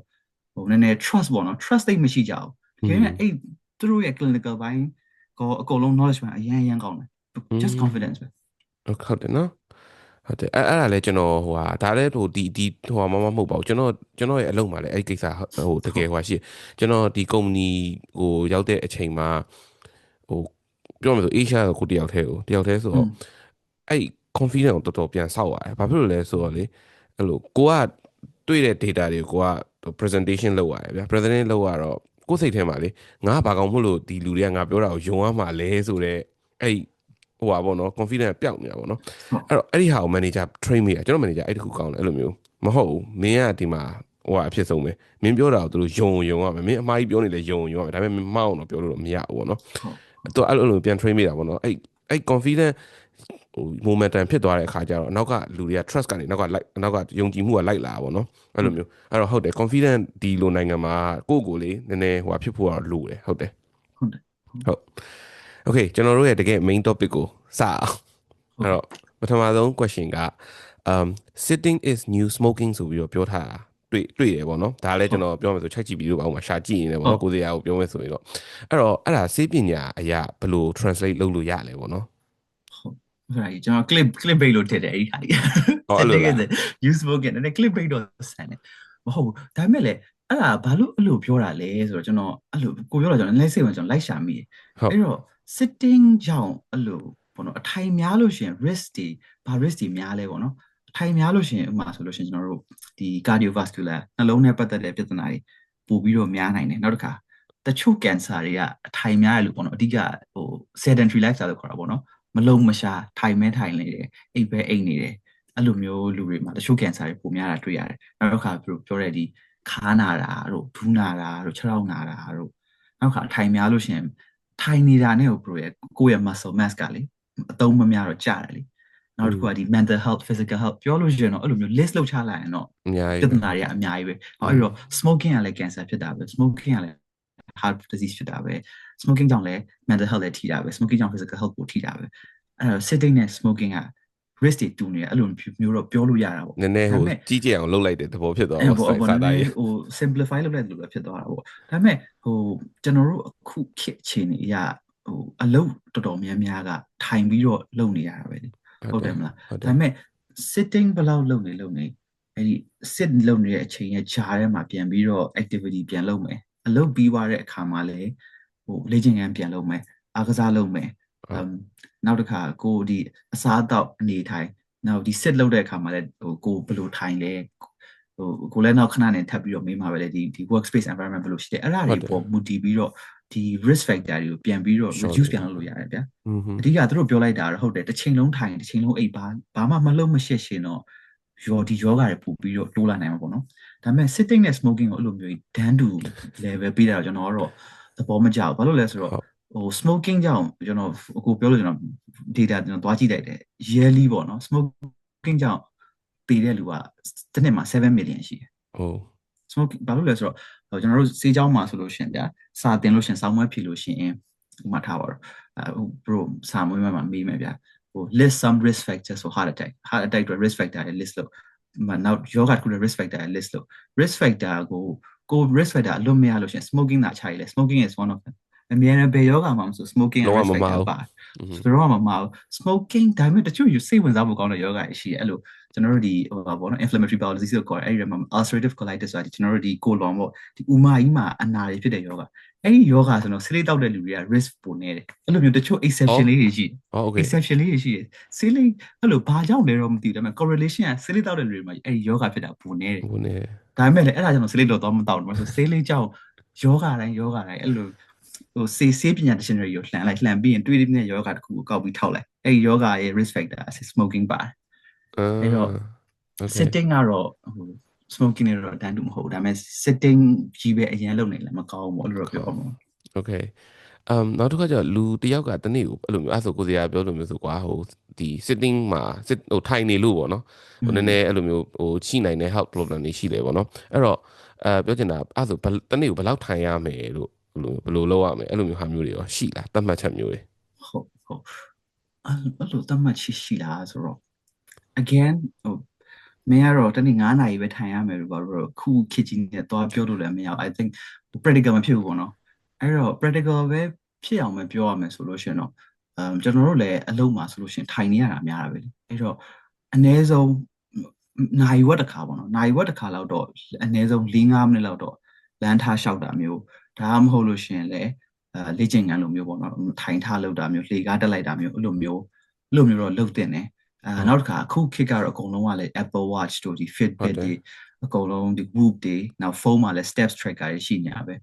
ဟိုရေဘူးကအပြင်ကျွန်တော်တို့ recommend လုပ်တာတော့ at least ပေါ့နော် every day ကို 8k ကနေ 10k steps out တော့ရအောင်ရှောက်နိုင်တာ ရှောက်တယ် ရှောက်တင်တယ်ဒါလမ်းလျှောက်တာပဲရှိတယ်နော်လမ်းလျှောက်တာပြောလို့ရှိရင်ဒါဘယ်လိုပြောမလဲခလေးကနေမှအသက်80 90အထိ anyone လုပ်လို့ရတယ်ဒါ very minimal ပဲကျွန်တော်တို့နောက်ထပ် recommend လုပ်တာတော့အဲ့လိုလမ်းလျှောက်တာအပြင်ဟိုဒီ heart rate ကိုပို့ပြီးတော့မှတ်ထားပါကျွန်တော်တို့ကိုဆိုပြီး resting heart rate မှာဆို maybe 60ကနေ80 80ဝန်းကျင်လောက်ရှိမယ်ဒါပေမဲ့အဲ့ဒီထက်ပိုမြင့်တဲ့ maybe heart rate 140 180လောက် level ထိရောက်နိုင်တဲ့ high intensity ပေါ့နော်အဲ့လိုမျိုး exercise တဲ့တစ်ပတ်ကိုအနည်းဆုံး2ရက်လောက်တော့လုပ်တင်တယ်နောက်တစ်ခုကကျွန်တော်တို့ဒီ strength training ပေါ့နော် strength training ဆိုတာဟို gym သွားပြီးတော့ဒီ squat တွေ deadlift တွေပါလုပ်နိုင်လဲကောင်းတာပေါ့ဒါပေမဲ့အဲ့လိုမလုပ်နိုင်ဘူးဗျာဟိုမှာ maybe 60 plus လို့ anti angle ရရှိမယ် gym မသွားနိုင်လူတွေရှိမယ်ဆိုရင် even just day to day ဥမှာဆိုလို့ရှင် pro အလုံးမှာထိုင်ကုန်နဲ့ထိုင်နေပြတယ်လားgym သွားပြီးတော့ squat လုပ်မယ်ဆိုတာအလုံးမှာပဲထိုင်ကုန်မှာ maybe every half an hour ထိုင်ထ maybe 10 second ကလုပ်လို့ရမယ်ဗျာ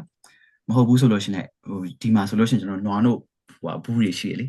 အဲ့လိုကာတန်ဘူးတွေရှိရလေအဲ့ဒါကိုနွားတို့တောက်ပြီးတော့လို့ no ကုန်သွားပြီဆိုရှင်မှာ maybe ရှည်တာမွန်သဲပါညာထည့်ထားပြီးတော့ဒါလူကြီးပိုင်းတွေလည်းပြောတော့အိမ်မှာ gym ပါညာဆော့လို့မရဘူးဆိုလို့ရှင်ဟိုမှာမတ်တက်လေးရက်ပြီးတော့လိုမျိုးအလေးမလိုမျိုးမလို့ရမျိုးရှိရဲနောက်တစ်ခါလိုမျိုး lift လိုမျိုးလုပ်လို့ရတယ်ပေါ့ဘာကြောင့်အခုက strength training ကို advice ပို့ပြီးတော့လုပ်လာကြလဲဆိုတော့ဟိုကျွန်တော်ရော bro ဆိုလဲအခုဆိုအကုန်လုံး30ကျော်နေပြီ30ကျော်လို့ရှင်ကြာကျွန်တော်တို့ muscle mass ကမတိုးတော့ဘူး every year ကို 1% ကျတယ်အော် okay အဲ့တော့ muscle mass ကျတော့အဓိကပြဿနာကဘာလဲဆိုတော့65နောက်ပိုင်း80ဝန်းကျင်အသက်ကြီးလာပြီဆိုအထူးသဖြင့်ကျွန်တော်အမျိုးသမီးတွေဆိုလို့ရှိရင်ဒီသွေးဆုံးပြီးွားလို့ရှိရင်ကျတော့အယိုးတွေကပွာလာအောင်လေအဲ့တော့ muscle mass မရှိတဲ့အခါမှာကျတော့အယိုးကျိုးလို့ကျွန်တော်တို့မိသားစုတွေမှာလည်းကိုယ်လည်းမြင်ဘူးလိမ့်မယ်လူကြီးပိုင်းနေဆိုလို့ရှိရင်80 80လေးချော်လဲွားတယ်ချော်တစ်ခါလဲပြီးွားလို့ရှိရင်ဘာဖြစ်လဲဒီတင်ပစုံရိုးကျိုးတယ်ပေါင်ကျိုးတယ်ခြေထောက်ကျိုးတယ်ပြီးအိပ်ရတယ်လဲွားအောင်အဲ့ဒါအိပ်ရတယ်လဲွားအဲ့ဒါသူတို့ final ပဲဘယ်တော့မှပြန်မကောင်းတော့အဲ့တော့ဒီ muscle mass decline ကိုကျွန်တော်တို့ဒီ30လောက်ဝန်းကျင်နေရစပြီးတော့တေချာ prevent လုပ်ထားမှာအဲ့လိုတွေမဖြစ်ပါဘူး။အော် okay အဲ့တော့ပြီးတော့ဒီ strength training က bro six pack ရခြင်းမှာတော့ဟိုစောကြီးခြင်းမှာတော့ကောင်မလေးဆိုလဲ bikini ဝတ်ခြင်းမှာတော့မဟုတ်ဘူး but အဲ့ဒီ strength training ကတော်တော်လေးကိုအရေးကြီးတယ်ပေါ့နော် muscle ကြီးပြီးတော့ဟို Instagram ဓာတ်ပုံတင်ဖို့ပဲမဟုတ်ဘူးဒီ long term health ပေါ့အဓိကအဲ့တော့ဟိုကျွန်တော်အသက်30မှာအသက်20မှာအသက်80 80မှာမဟုတ်ဘူး any age ပေါ့နော်ကျွန်တော်တို့ strength training ကိုလူတိုင်းကိုလုပ်စေချင်တယ်အဲ့တော့ထိုင်ရတာတော့ bro အလုပ်ရတချို့12နာရီတချို့ဆိုလို့ရှိရင် maybe နာရီ20လောက်ကိုထိုင်နေရမှာပဲအဲ့တော့ဂျားထဲမှာကျွန်တော်စောပြောလို့ပဲ every half an hour break ယူပြီးလမ်းလျှောက်တာမျိုးလုပ်ရင်လုပ်ပြီးတော့ဒီ daily lifestyle မှာ at least 7 to 10k steps ပေါ့နော်အဲ့ဒါလည်းပြောရအောင်လွယ်တော့မလွယ်ဘူးဟုတ်တယ်မလွယ်ဘူးဟုတ်တယ်မလွယ်ဘူးတချို့နေကျွန်တော်လည်းကြည့်လိုက် steps က 2k ပဲကြာသနာဒါပေမဲ့စ조사ပြီးတော့ daily ကို7 to 10k ကတော့လုပ်ကိုလုပ်တယ်ねဘာလို့လဲဆိုကျွန်တော် research တွေရရလဲ benefit ကဒီ 7k and above မှာတွေ့ကြတာများတယ်ပေါ့နော်နောက်တစ်ခုတော့ strength training ကတော့လုပ်ကိုလုပ်တဲ့တချို့ဆိုလို့ရှိရင်ပြောကြတာငါကပြေးနေတာပဲငါကဒီပုံမှန်လမ်းလျှောက်နေတာပဲဟိုတချို့ငါ dancing ဘာညာလုပ်နေတာမဟုတ် strength training ကလုပ်ကိုလုပ်မှာအဲ့တော့ exercise လုပ်ရုံနဲ့မပြီးဘူးပေါ့နော်ဒီကကျွန်တော်ဆော့ပြောလို့မှာ mass ဆက်ပြီးတော့ build up လုပ်နိုင်ဖို့တော့ strength training လုပ်ဖို့လိုတယ် okay ဟုတ်ပြီအဲ့ဆိုလို့ရှိရင်လေဒီအကိုစီကဒီဆရာဝန်တတန်းရပဲဖြစ်ဖြစ်ပေါ့နော်ဒါမှမဟုတ်လေလေးလာမိတာပဲဖြစ်ဖြစ်ပေါ့နော်အဲ့လိုကျွန်တော်တို့လိုမျိုး office မှာလုပ်တယ်အဲ့လိုကျွန်တော်ဆိုလဲကုတ်တွေပါရင်အဲ့လိုမျိုးတစ်ခါလေမေ့ပြီးတော့ထိုင်နေမိတာဗျာသိရမလားလုပ်တဲ့အာယုံရောက်နေရောလေအဲ့ခါကျလို့ရှိရင်အဲ့လိုဖြစ်နိုင်တဲ့ common issue တွေက health issue တွေကဘာတွေဖြစ်နိုင်လဲဒီ future မှာပေါ့နော်ဟုတ်bro ပုံမှန်ခုလည်း bro လည်းဖြစ်နေမှာပဲအဲ့လိုထိုင်များရလို့ screen များရလို့ဆိုရှင်မျက်လုံးကြိုက်တယ် yes dry eyes ဆို dry eyes လို့လို့ဆိုကျွန်တော် screen ကြည့်လို့ရှင်ကြာလုံး focus နဲ့အဲ့လိုလှမ်းကြည့်နေရောလေကျွန်တော်ပုံမှန်လုပ်တဲ့ blink rate ထက်ကိုလေမျက်တောင်ခတ်တဲ့ rate ကပိုချလို့ dry eyes ဖြစ်တယ် headache ဖြစ်တယ်နောက်ဟိုပါပေါ့ postural issue ဆိုလို့ရှင်ကိုဆိုလည်းခုဆိုခါနာတယ်ခါနာဘာရောက်နာလဲဆိုတော့ကျွန်တော်တို့ထိုင်ကုန်ပြဿနာရှိတယ်နောက်တစ်ခါဒီ arm rest ပေါ့နော်အလုပ်မှာဆိုချို့ထိုင်အောင်နေဆိုရှင်ထိုင်ကုန်ကမကောင်းဘူးနောက်ထိုင်တဲ့ပုံစံပေါ့တချို့ဆိုလို့ရှင်လည်းအဲ့လိုခါကြီးကုန်းပြီးကွေးပြီးတော့လေအဲ့လိုပောက်ရ position တွေဖြစ်လို့ဆိုခါတော်ထိကြတယ်နောက်တစ်ခုကြတော့လေအဲ့လိုလူကြီးပိုင်းနေပေါ့နော်50 60ဝန်းကျင်နေမှာကြတော့6ထောက်ကြီးတွေရောင်းတာမျိုးလည်းတွေ့တယ်ဆိုတော့ခြေလုံးထိုင်နေ6ထောက်ကလည်းအဲ့လိုအောက်ကိုချပြီးထိုင်နေတော့လေ ဒီသွေးပေါ့နော်ဒီခြေထောက်ထဲကသွေးကအပေါ်ကိုပြန်မတက်တော့ อ๋อ အဲ့လိုခြေထောက်တွေရောင်းတာမျိုးတွေလည်းတွေးကြတယ်နောက်တစ်ခုကအဲ့လိုအထိုင်များတဲ့အတွက်ဟို movement နဲ့လေကျွန်တော်အစောကပြောလို့ movement နဲ့ဟို calorie intake နဲ့ calorie ဟိုusage ကမှမျှတော့အဲ့လို overweight ဖြစ်တာမျိုးတွေ overweight ဖြစ်တော့လေဟိုဖြစ်တယ်အဓိကကတော့သွေးတိုးတာတွေနှလုံးရောဂါတွေစီးချိုရောဂါတွေအဲ့လို risk factors တွေကတော့အများကြီးပဲပေါ့နော်ဒါပေမဲ့ mostly ကတော့လူငယ်ပိုင်းတွေမှာတွေ့ရတော့ဒီ spine တစ်ချောက်ပေါ့နော် level နာတယ်ခါနာတယ်ဒီမျက်လုံးဖြစ်တယ်ဟုတ်တယ်ခေါင်းကိုက်တယ်နောက်တစ်ခုကြတော့လေအကိုကတော့ open office space လားမသိဘူးဟုတ် isolation ဖြစ်တယ်isolation ဖြစ်ဆိုတာဒီ computer နဲ့ကိုယ်နဲ့အလုပ်နဲ့ပဲလေအဲ့လိုအခါမျိုးမှာကျတော့ဒီ mental health ဘာညာ issues တွေပို့ပြီးတော့တွေ့ရတယ်ကျွန်တော်ဆရာဝန်တွေထဲမှာပြောဆရာဝန်ထဲမှာကျတော့လေဆေးရုံမှာလုပ်တဲ့လူနဲ့ဒီ primary care GP မှာလုပ်တဲ့လူနဲ့ဆိုလို့ရှိရင် GP မှာလုပ်တဲ့လူကဟို patient contact ပဲရှိတယ်ခါလေကြတော့လေအကုန်လုံးကကိုယ်အခန်းထဲမှာပဲကိုယ်တခြားဆရာဝန်တွေနဲ့သိစကားမပြောပြတဲ့အခါမှာဆေးရုံမှာလုပ်တဲ့လူကျတော့ဆေးရုံမှာကျတော့ nurse တွေရှိတယ်ကွာတခြားဆရာဝန်ရှိ ward ထဲမှာပေါ့နော်အဲ့လို social community ပို့ရှိရပေါ့အဲ့တော့လို့ office နဲ့လို့ကိုပိုင်own office နဲ့လုပ်တဲ့လူတွေနည်းလေးပို့ပြီးတော့အဲ့လို mental health issues တွေကျွန်တော်ပို့ပြီးတွေ့မိeven ဆရာဝန်မှာတော့မှအဲ့လိုမျိုးပြောချင်တာလား yeah okay okay ဟုတ်ပြီအဲ့တော့ okay အဲ့ဒါဆိုလို့ရှိရင်စောနာကိုစီကပြောရနော် movement routine ကဘယ်လိုလုပ်တင်လဲဆိုတဲ့ဟာဆိုကျွန်တော်အဲ့ question ကျွန်တော်မေးချင်တဲ့ဟာ skip လုပ်လိုက်မယ်ဒီမျက်လုံးနဲ့ပတ်သက်တဲ့ဟာကိုနည်းနည်းမေးချင်စောနာဟို general မေးထားဆိုမျက်လုံးနဲ့ဆို2020 rule ဆိုတဲ့ဟာမျိုးပေါ့နော်အဲ့ဒီဟာရောဘယ်လိုမျိုးဆိုလိုတာလဲပေါ့နည်းနည်းလေးကျွန်တော်တို့ပြောပြပေးပါဟုတ် again အဓိကကကျွန်တော်တို့ဒီ screen ကြည့်လို့ရှိရင် maybe အခုဆိုကျွန်တော် screen ကျွန်တော်ဆိုလက်တကန်အကွာလောက်မှာပဲရှိတယ်အဲ့တော့မျက်စိကတစ်ချိန်လုံး strain တအားလုပ်နေရတယ်ကွာဒီမျက်လုံးက distance အကွာအဝေးကကျွန်တော်ဒီမျက်လုံးမှာ lens ရှိရလေ lens ကအဲ့လို curve ဖြစ်လား flat ဖြစ်လားပေါ့ motive ဆို distance ကိုပြောင်းနေတော့အမြဲတောက်လျှောက်ကြည့်အနီးပဲကြည့်နေရတော့ပြန်ပြီးတော့သူကတော့အဓိကမိနစ်20တိုင်းမှာပေါ့ကိုပြော20လို့ဆိုချင်မိနစ်20တိုင်းမှာ maybe 20 feet away ပေါ့ပေ20 away မှာရှိတဲ့အရာကိုစက္ကန့်20ကြည့်လိုက်အဓိကတော့မျက်လုံးကို rest and relax ခဏလုပ်လိုက်တာပေါ့နော်အဲ့ဒါကြောင့်ဒီမျက်ရိုးကြိုက်တာတွေမျက်စိကြိုက်တာတွေကိုအဓိကသက်သာသွားမယ် short ချသွားတယ်ကျွန်တော်ငယ်တော့ဆိုတော့ကျွန်တော် gain data ဆိုတော့ gain data ဆိုတော့အမေကလာပြောဒါအဝေးကိုကြည့်အဝေးကတက်ပြင်ကြည့်အဝေးတက်ပြင်ကစိမ့်စိမ့်လေးစိမ့်စိမ့်ဆူဆူလေးရှိတယ်အဲ့ဒါကိုကြည့်တယ်ဟုတ်တယ်အဲ့လိုမျိုးဟုတ်တယ်အဲ့ဒါတကယ်ပါအဓိကဒီဟောပေါ့သူတို့ဟိုနည်းနည်း fancy word နဲ့ပြော digital eye strain ပေါ့နော်ဒီ digital အရာတွေကြောင့် eye မှာ strain ဖြစ်သွားတယ်အဲကြောင့်မျက်လုံးကိုက်တယ်ခေါင်းကိုက်တယ်ဒီတချို့ဆိုတော့မျက်စိမွားတာတွေပဲအထိဖြစ်တယ်လေအဲ့လို resolution ဆိုတာ digital eye strain ဖြစ်မှာဆိုတော့အဲ့လိုအဝေးကိုကြည့်ခိုင်းတာပေါ့နောက်တစ်ခုကကျွန်တော်ဘယ်လိုဖြစ်လာတော့ကျွန်တော်မျက်စိတအားချောက်တယ် screen ကြည့်တာများလို့ရှင်ဆိုကျွန်တော်ဖြစ်ဘူးအဲ့ဒါချောက်တယ်ဆိုဘယ်လိုမျိုးလဲကျွန်တော်တိတ်ဟို dry eyes ပေါ့အဲ့လိုမျက်လုံးတွေကိုက်ပြီးတော့မျက်ရည်တွေကျပြီးတော့လို့မကြည့်နိုင်အဲ့ဒါဆိုလို့ရှင်ကြတော့အဲ့လိုဖြစ်တဲ့လူတွေရှိခဲ့ပေါ့နော်နားထောင်နေလို့ရှင်ကြတော့ကျွန်တော်တို့ဒီဟို lubricant eye drops ဆိုတာရှိတယ်ဟိုမျက်စင်းမယ်ဒါပေမဲ့သူကအဓိကဒီမျက်လုံးကိုlubrication လုပ်ပေးတာပေါ့အဓိကဟိုမျက်နှာ moisturizer လိမ့်လို့တော့ eye ကိုပြန်ပြီးရေဓာတ်ပြန်ဖြည့်ပေးတယ်အဲ့ဒါမျိုးတွေသုံးလို့ရတယ်အဲ့ဒါဆိုတော့ help ဖြစ်တယ်တော်တော်လေး okay ကျွန်တော်ရုံးမှာဆိုလို့ရှိရင်လည်းကျွန်တော်အဲ့လိုမျိုးတော့လုပ်တယ်အဲ့လိုနည်းနည်းကြည့်ပြီးရင်သူလမ်းလဲရှောက်ဒီ Apple Watch ပတ်ထားတော့လေသူကကျွန်တော်တို့အလက်လာပေးရလေတင်တာမင်းထိုင်တာကြာပြီဆိုအဲ့တော့လမ်းလျှောက်ရင်းနဲ့တကယ်အဲ့ရုံးကရှစ်ထပ်မှာဆိုအောက်ဆင်းပေါ့အောက်ဆင်းပြီးတော့နည်းနည်းအစိမ့်နေလိုက်ကြည့်တာပေါ့နော်အဲ့မှာရုံးကလူတွေအောက်မှာလည်းအဲ့လိုရောက်တဲ့ခါကျရင်သူတို့မေးရအဲ့လိုမျိုးဘာလဲဆိုလို့ရှိရင်သူကအဲ့လိုမျိုးဟိုသူမျက်လုံးကိုလာအနားယူတာပေါ့နော်ဒါပေမဲ့ဘာလုပ်နေလဲဆို fake တောက်နေအဲ့တော့တခုတော့ဟိုဟာကောင်းသွားပြီမယ်နောက်တစ်ခုကတော့ဆက်ပြီးတော့ဖြစ်နေတယ်ပေါ့နော်နောက်တစ်ခုတော့ဆိုချို့ကြော်လဲဟိုကိုယ့်ရဲ့ desk ကနေတော့လစ်လာဒီနေ့ရဖုန်းပြန်ကြည့်ပိုသေးတဲ့ screen ကိုရောက်သွားတိတ်တော့မထူးဟိုဟာဗာလဲဒီကျွန်တော်တို့ရုံးမှာဆိုလို့ရှိရင်တချို့တွေဆိုလို့ရှိရင်လေဒီဗာလဲ laptop အရှိန်မှာအဲ့လို blue light screen glass လားအဲ့လိုမျိုး cover အဲ့လိုမျိုးသုံးကြရဗျာဘယ်လိုခေါ်လဲတော့မသိဘူးပေါ့နော်အဲ့ဒါရောဘယ်လိုနေလဲ effective ဖြစ်တယ်ထင်လားပေါ့ဟိုအဲ့ဒါအဲ့ blue light ဟို glass အကြောင်း research paper တွေပါရှိတယ် program ကျွန်တော်သွားရှာလိုက်တယ်okay အဲ့ဒါကကျွန်တော်တို့ဒီအလုံးမှာဒီခုလိုမျက်ရိုးကိုက်တာတွေမျက်စိခြောက်တာတွေခေါင်းကိုက်တာတွေတော့အသုံးမဝင်ဘူး blue light filter အဓိကသူ့ရဲ့ဒီဟောပေါ့နော်ဒီ wavelength သူ့ရဲ့ wavelength ကဘယ်လိုရှိလဲဆိုတော့ဥမာဒီတော့460 to 480 nanometer ရှိတယ်အဲ့တော့ကျွန်တော်ဖုန်းမှာဆိုလို့ရှိရင်လည်း blue light filter တွေပါတယ်လေ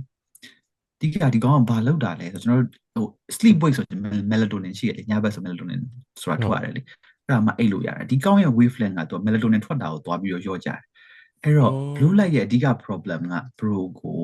ုညရဆိုမအိတ်ချင်ဘူးလေအဲ့ဒါကြောင့် show ညရဆိုရှင် bro ဖြစ်လာမှာကျွန်တော်ဆိုလို့ရှိရင်ဖုန်းတွေပါသုံးလို့ရှိရင်အိတ်လို့မရတော့အဲ့တော့ blue light filter blue light glasses ဆိုတာအဲ့လိုဟိုပေါ့အေးရေးပြတ်တာအတွက်တော့ကောင်းတယ်အဲ့လို sleep issues တွေတော့ကောင်းတယ်ဒါပေမဲ့အစောကရုံးမှဖြစ်တဲ့အဲ့လိုမျက်လုံးကြိုက်တာမျက်စိကြိုက်တာဘာညာတော့ကျွန်တော်ဘာ evidence မှတော့မရှိဘူးပေါ့နော်ဒါပေမဲ့ကိုကဟုတ်ပြီဟိုမှဆိုရှင် video editing သမားတွေရှိမယ်ဗျာအဲ့လို creative တွေ freelance people တွေနောက်ဟို night owl တွေညဘက်မှာပဲ computer သုံးတဲ့လူတွေညဘက်မှာပဲ screen သုံးတဲ့လူတွေဆိုလို့ရှိရင်တော့ကိုကဟိုအလုပ်လုပ်ပြီးသွားလဲအဲ့လိုမပြောဘူးဆိုတော့ maybe blue light ကြောင့်ဖြစ်နိုင်တယ်အဲ့ဒီအတွက်သုံးတာဆိုတော့အဆင်ပြေတယ်ဒါပေမဲ့ bro 9 to 5ပဲဆိုလို့ရှင်တော့ရုံးမှာထားတာတော့တိတ်ပြီးတော့ဟို no ဟိုပေါ့ဘယ်လိုပြောမလဲ no effect no benefit okay ဟိုထားပါတော့ကျွန်တော်တို့အခုကဒီကျွန်တော်ပြောတဲ့ဒီမျက်လုံးနဲ့ပတ်သက်တဲ့ဟာတွေမှာအဲ့လိုဒီအရာလေးဖြစ်တယ်လို့ပဲကျွန်တော်တို့တွေ့ကြပါတော့တကယ်လို့အဲ့လိုဖြစ်နေတဲ့အရာကိုကျွန်တော်တို့ okay ဖြစ်နေရတော့သိတယ်ဒါပေမဲ့အဲ့လို ignore လုပ်ပြီးတော့ခေါင်းပေါ်မှာနဲ့ဆက်ပြီးနေဘယ်လိုမျိုးဆိုးကျိုးမျိုးတွေဖြစ်လာနိုင်လဲပေါ့ဒါနည်းနည်း serious ဖြစ်ပြီးတော့နည်းနည်းပို့ပြီးတော့ cautious ဖြစ်အောင်လို့မေးဟိုသိလေချင်းလို့ကျွန်တော်မေးကြည့်ရပါတော့ဘယ်လိုမျိုးဆိုးကျိုးတွေပို့ဖြစ်လာနိုင်လဲပေါ့မျက်လုံးနဲ့ပတ်သက်ပြီးတော့မျက်လုံးနဲ့ပတ်သက်ပြီးဘယ်လိုဆိုးကျိုးဖြစ်လာနိုင်လဲဆိုတော့ long term issues ကတော့ဒီဘယ်လိုပြော power ပိုတိုးလာတယ်လေနောက်တစ်ခါ chronic headache လေအဓိကမျက်လုံး power ပိုတိုးလာတာပါညာမျက်မှန်တက်လို့ရတယ်ကိစ္စသိမရှိဘူးအဓိကပြဿနာကကျွန်တော်တို့ဒီဆေးကမ်းမှာပုံမှန်ဆရာဝန်တွေနဲ့တွေ့ရတာပေါ့နော်ဖြည့်ရှင်းလို့မရတဲ့ခေါင်းကိုက်တဲ့ဟာတွေဖြည့်ရှင်းလို့မရတဲ့ခါနာတာဘာလို့လဲဆိုတော့သူတို့ကဒါမျိုးတွေဆက်ပြီးတော့ဟိုမှာသူတို့ lifestyle ပေါ့နော်အဓိကဘာလို့လဲဆိုတော့ဟိုဘယ်လိုလဲပြောရလဲ UK မှာဆရာဝန်တွေကဆေးသိမ့်မပေးချင်ကြဘူး lifestyle ပဲ change လုပ်စေချင်တယ်လမ်းမဲလျှောက်စေချင်တယ်လေ့ကျင့်ဉာဏ်မဲလုပ်စေချင်တယ်ဆိုတော့တချို့အရာတွေကြောင့်သူက lifestyle ကြောင့်ဖြစ်နေတာလူနာတွေလာတယ်ကွာခေါင်းကိုက်နေတယ်ငါခေါင်းကိုက်တာမှငါဘာတောက်လဲဆိုငါအခုဆိုလို့ရှိရင်paracetamol တောက်တယ် ibuprofen တောက်တယ် codeine တောက်တယ် tramadol တောက်တယ် morphine ဆေးတွေမျိုးစုံ gabapentin pregabalin လဲဆေးမျိုးတောင်းချောင်းအောင်ဆုံးနေဒါပေမဲ့မကောင်းနိုင်ဘူးဘာလို့လဲဆိုတော့သူတို့ကဆေးတောက်ပြီးတော့ဒီ problem ကို symptom ကိုပဲသူကဖုံးနေတယ်ဟိုနားရဆိုအနာသက်သာဆေးပဲတုံးတာဒါပေမဲ့အဓိကဖြစ်နေတဲ့ပြဿနာကိုသွားပြီးတော့မရှင်းဘူးသူဖြစ်လာတဲ့အခါမှာဒီကျွန်တော်တို့ဒီဘာပေါ့ဒီ neck ပေါ့နော် level ဟာတွေ spine တွေကတောက်လျှောက်ကိုနှစ်ရှည်လာမြောက် strain ဖြစ်နေတယ်ပေါ့နောက်က muscle တွေဆိုရင်ဒီခါပတ်ဝန်းကျင် muscle တွေရှိလေဒီကောင်ဆိုတောက်လျှောက်ကိုတင်းပြီးတော့မြန်မာလိုဆိုတော့ဇက်ကြောတက်တယ်ခါကြောတက်တယ်ခေါ်မှာပေါ့အဲ့လိုမျိုးတွေကနှစ်ရှည်လာမြောက်တော့ဖြစ်လာတဲ့အခါမှာကျတော့ problem ကတော့ဒီဟိုကိုယ့်ရဲ့ရေရှည်ပေါ့ productivity ပေါ့ဒီခါနာတာခေါင်းကိုက်တာဘာညာနဲ့ UK မှာဆိုလို့ရှိရင်လေကျွန်တော်တို့ဆရာဝန်ဆို signal ဆိုတာပေးရ signal ဆိုတာ bro လည်းရှိမှာပေါ့ဒီအလုံးမလာနိုင်လို့အဲ့လို signal ပေးတာတော့များလို့ chronic pain တွေ chronic headache chronic issues တွေပေါ့အဲ့ဒါတွေကတော့ long term မှာတော့ quick productivity ကိုထိခိုက်နိုင်တယ်မဟုတ်ဘူးဆိုရင်တော့ပြတ်လာနေတိုင်းရုံသွားလို့ရှင်ဟိုဘယ်လိုလဲဟိုမြန်မာပြည်မှာတော့တွေ့ဘူးလားမသိဘူးတချို့အဲ့လိုပေါ့နော်လူကြီးပိုင်းတွေရုံကန်းသွားလို့ရှင်လေပရုပ်စီနဲ့နေဆေးနဲ့နေဟုတ်တယ်ထားနေလေအဲ့လိုမျိုးဘဝရောက်သွားလိမ့်မယ်အဓိကအဲ့တော့ဟိုအစောက point ကိုပြန်ပြီးသွားရမယ်ဆိုလို့ရှင်အထိုင်များလို့ရှင်တော့ဒီဟို Apple Watch ရှင် Apple Watch ကတော့ remind လုပ်မှာပေါ့အထိုင်များရင်တော့ every half an hour လောက်ကိုကျွန်တော်တို့ line လျှောက်စေချင်တယ်ဟုတ် and then ဟိုအခုမေးမဲ့ question ထဲမှာပါလာတော့မသိဘူး training လေ gym training ကတော့အရင်အရေးကြီးတယ်တချို့ကြတော့ခါနာနေလို့ training မတော်ကျွန်တော်ပို့ဆိုတယ်အဲ့မှာပို့ဆိုတယ် muscle wasting ကပို့ပြီးတော့များပြီးတော့ဘယ်လိုဆိုကိုက spine ရရှိနေတာဒီ spine ကကိုထိုင်နေတဲ့အချိန်ရောလမ်းလျှောက်တဲ့အချိန်ရောတစ်သက်လုံးတောက်လျှောက်ကိုဒီအယိုးကြီးကကိုခန္ဓာကိုယ်တစ်ခုလုံး carry လုပ်ထားတာအဲ့တော့အယိုးဘေးနားမှာ muscle ကမရှိတဲ့အခါမှာကျတော့ပို့ပြီးတော့ဆိုတယ်ပို့ပြီးတော့နာတယ်အဲ့တော့ဒီ muscle training ကတော့လုပ်ကိုလုပ်တဲ့အဲ့ဒီ mistake ကကျွန်တော်ကိုယ်တိုင်လည်းဖြစ်ဘူးလေဘာလို့လဲဆိုတော့မနှစ်ကကျွန်တော်ဘောလုံးကန်ပြီးတော့ဒူးထိပါတယ်ဒူးမှနှစ်ဖက်လုံးထိတာပေါ့နော်အရွတ်ပြဲသွားတော့ကျွန်တော်ဒူးနာနေလို့ဆိုပြီးတော့လေ့ကျင့်ရဟိုပြောလို့ရှိရင်ဒီ squat တွေပါမလုပ်တော့အဲ့တော့ကျွန်တော်မနဲ့နိုးတာနဲ့မိုးလင်းတာနဲ့ဒီဒူးကြီးက stiff ဖြစ်နေတယ်နောက်တစ်ခါဟိုနေ့တိုင်းပြကျွန်တော်ဒူးဆိုလို့ရှိရင်အဲ့လိုအရည်တွေပြည့်ပြီးတော့အဲ့လိုရှောင်းမှရောင်းအဲ့လိုကျွန်တော်ဒူးကိုလာထိလို့ရှိရင် EC နဲ့ jelly ကိုဖိနေရလို့အဲ့လိုဟိုကျွန်တော်တခုလောက်ဖြစ်မိခြင်းလို့အဲ့လိုမျိုးတခုဖြစ်လို့ရှိရင်ကျွန်တော်မြန်မာမှာစကားရှိရပြပါလဲဒဏ်ဖြစ်သွားမယ်အရန်မလုံနဲ့ဆိုတဲ့ဟာမျိုးလေးကြားဘူးလားတော့မသိအဲ့ဆိုကိုစရာပြောတဲ့ဟာနဲ့နည်းနည်းစန့်ကျင်ဘက်ဖြစ်နေရတာဘယ်လိုမျိုးလဲစန့်ကျင်ဘက်တော့မဟုတ်ဘူးဥမာကိုကဟုတ်ပြီဒီ injury ဖြစ်တယ်ဖြစ်ချင်း period မှာ recover လုပ်ရတယ်အနားယူရတယ်တက်တာလောက်ပေါ့နော် maybe 4ဘက်ကနေ6ဘက်2လ3လလောက်ထိနားဒါပေမဲ့နားပြီးတော့ heal ဖြစ်လာပြီဆိုတဲ့အချိန်မှာပြန်ပြီးတော့ ကိုကစပြီးလေ့ကျင့်ခန်းစလုပ်လို့ရပြီဒါပေမဲ့လေ့ကျင့်ခန်းစလုပ်တဲ့အခါမှာတော့ကိုကဒါကြီးကဒဏ်ရာဖြစ်ထားပြီးသွားပြီဟိုစင်းလုံးကြောလူတယောက်လို့အခုမှအမေဘိုက်ထဲထွက်လာလူတို့တော့လုံးဝရှော့ရှူနဲ့အနာကင်းပြီးတော့ဖြစ်နေမှာမဟုတ်ဘူးကျွန်တော်ဆိုလဲဒူးနာနေပေမဲ့လည်းဟိုကိုယ့်ရဲ့ movement ကပြန်ပြီးမှန်နေဆိုတာသိတယ်ကွာရောင်နေသေးတာပေါ့နော်အဲ့လိုအချိန်မျိုးမှာလေ့ကျင့်ခန်းကိုဥမာထားပါတော့အရင်တော့maybe squat ကိုကီလို80လောက်မှဆိုကီလို80 squat တော့သွားလို့မရဘူးကွာ body weight နဲ့ပဲပြန်ပြီးကိုနိုင်တော့ကိုခန္ဓာကိုယ်နဲ့ပြန်ပြီး squat ပြန်လို့ပြီးတော့မှဖြည်းဖြည်းချင်းအဲ့လိုလှုပ်လာတဲ့အခါမှာကျတော့ဘာဖြစ်လာလဲဆိုလို့ရှိရင်ကိုယ့်ရဲ့ movement ပြန်ပြီးတော့မှန်လာနောက်တစ်ခါခုနရောင်နေပြန်ပြီးတော့ကျလာတယ် strength ကပို့ပြီးတော့တိုးလာတယ်ပြီးတော့ဒီကိုဒဏ်ရထားဒူးရဲ့ပတ်ဝန်းကျင်မှာလည်းဒီကြွက်သားပြန်ပြီးတော့ build up ဖြစ်လာတယ်အဲ့မှာကျမှဖြည်းဖြည်းချင်းပြန်တိုးပြီးတော့လှုပ်လို့ရတာပေါ့ဒါပေမဲ့ဟိုကျွန်တော်ကျတော့ကိုယ်တိုင်ကလည်းဆရာမဖြစ်နေတဲ့အတွက်ကိုယ့်ရဲ့ limit ကိုစမ်းစစ်လို့ရတယ်ဗျာဟိုဒါပေမဲ့ maybe general person ဆိုတော့ခါနာထားဒူးနာထားတယ်ပြန်ပြီးလေ့ကျင့်ခန်းလုပ်ရမှာနည်းနည်းကြောက်တဲ့စိတ်ကဖြစ်နိုင်မှာပဲလေအဲ့တော့ဟို like အသေးသားလေးလုံးရင်လုံးကြည့်ပေါ့နော်ဖြည်းဖြည်းချင်းနော် or maybe ဟို UK မှာဆိုကျွန်တော် physio ရှိတယ်အဲ့ physio လည်းကျွန်တော်ပြောမယ်ဟိုဟာ physio ကကောင်းတယ်တကယ်ပြောလို့ရှိရင်ကိုခါနာတာဘာညာရှိလို့ရှိရင် GPO အဲ့ NHS app ကနေတော့ပြီးငါ့ကို physio ကို refer လုပ်ပြီးပြောလို့ရတယ်အဲ့ဆို physio ကကိုလေ့ကျင့်ခန်းကြီးပြပေးလို့ရတယ်ကွာကိုရဲ့ခါနာတာဘာကြောင့်လဲဆိုတော့ sense ပေးလို့ရတယ်နောက်တစ်ခါ MRI ဘာညာ scan ရိုက်ဖို့လိုရင်တို့ကပြန်ပြီး refer ပြန်လုပ်ပေးလို့ရတယ်အဲ့ဒါတွေက free လား sorry free physio ကဟိုဟာမဟုတ် private physio ရှိတယ်ဒါပေမဲ့ GP ကနေဆို free လုပ်တော့ free သွားလို့ရတယ်အော် okay GP ကလို့ physio refer လုပ်ပေးလို့ရတယ်ပေါ့နော်အဲ့လိုရှိတယ်အဲ့တော့ physio တွေနဲ့တစ်ဆင့်လေ့ကျင့်ခန်းဘာညာကြည့်လို့ရတယ်နောက်တစ်ခါ trainer ကွာဟို personal trainer ဘာညာကတော့ဟိုအမြဲ long term ငှားကြရလည်းမလို့လေသိရမလားဟိုအခုမှကိုက rehab ကနေမှပြန်ပြီးတော့ကောင်းအောင်လုပ်ချင်တယ်ဆိုလို့ရှင်ကြလို့ personal trainer ငှားပြီးတော့ personal trainer နဲ့ပြန်ပြီးသွားလို့ရတယ်ဒါပေမဲ့ personal trainer ငှားတာမှလည်းနည်းနည်းလေ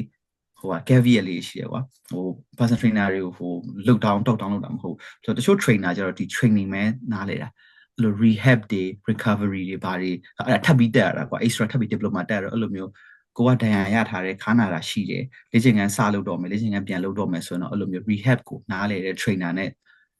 ့လုပ်တာတော့အကြံပေးတယ်ဘာလို့ဆိုဟိုခါတို့ဒူးတို့ဆိုတာလူတွေအရန်ရေးကြီးတယ်ကွာထိုင်ရတာလမ်းလျှောက်ရတာဆိုတာပြီးတော့ဒါကကြတော့ဒ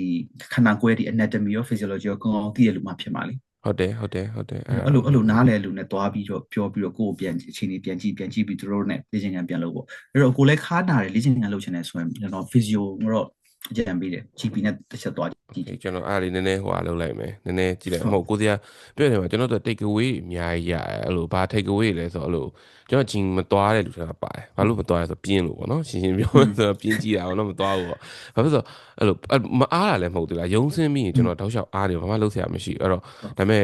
ဂျင်သွားတဲ့ဟာကို recommend ပေးတယ်ဆိုပြီးတော့နောက်တစ်ခု muscle training ပေါ့နော်အဲ့ဒါကျွန်တော်ခဏကြားတယ်ကိုစရာအခုပြောနေတဲ့အထဲမှာအဲ့တော့ကျွန်တော်အဲ့ဒါလေးနည်းနည်းလုပ်ဖို့လိုရနောက်တစ်ခု physio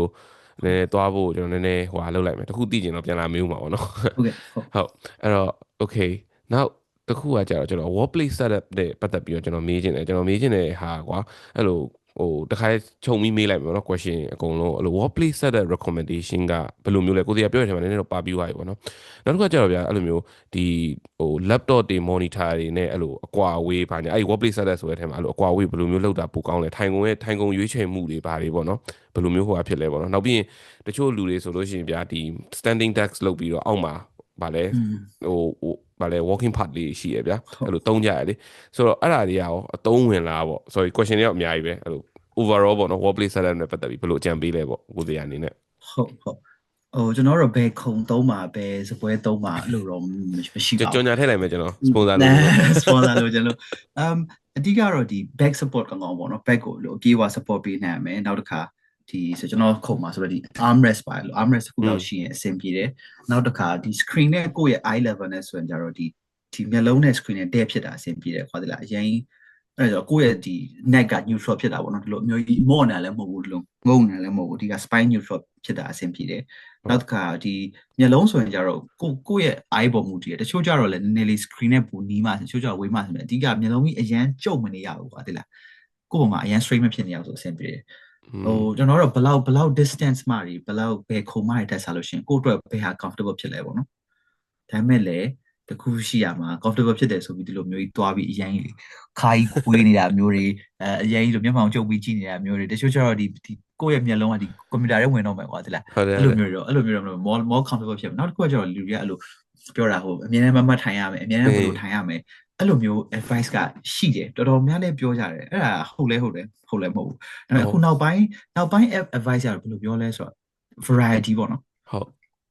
ထိုင်လဲမထိုင်တာဟုတ်တယ်မထိုင်လို့ရတယ်ဒါမှမဟုတ်နောက်တစ်မျိုးထိုင်လို့ရတယ်ဆိုတော့ hip hinge setting ဆိုတာရှိတယ်အခုဒါတော့ပုံမှန်မထိုင်တာနောက်တစ်မျိုးကျတော့ကိုယ့်ရဲ့ဒီဟိုပါတင်ပစုံရိုးကနေပေါ့နော်တင်ပစုံရိုးကနေတော့နည်းနည်းအရှိကိုလှမ်းတိုးပြီးတော့ဟိုထိုင်တာမျိုးအဲ့ဒါကျတော့ဒီ hip ကို relax လုပ်ပေးတာမျိုးပေါ့နော်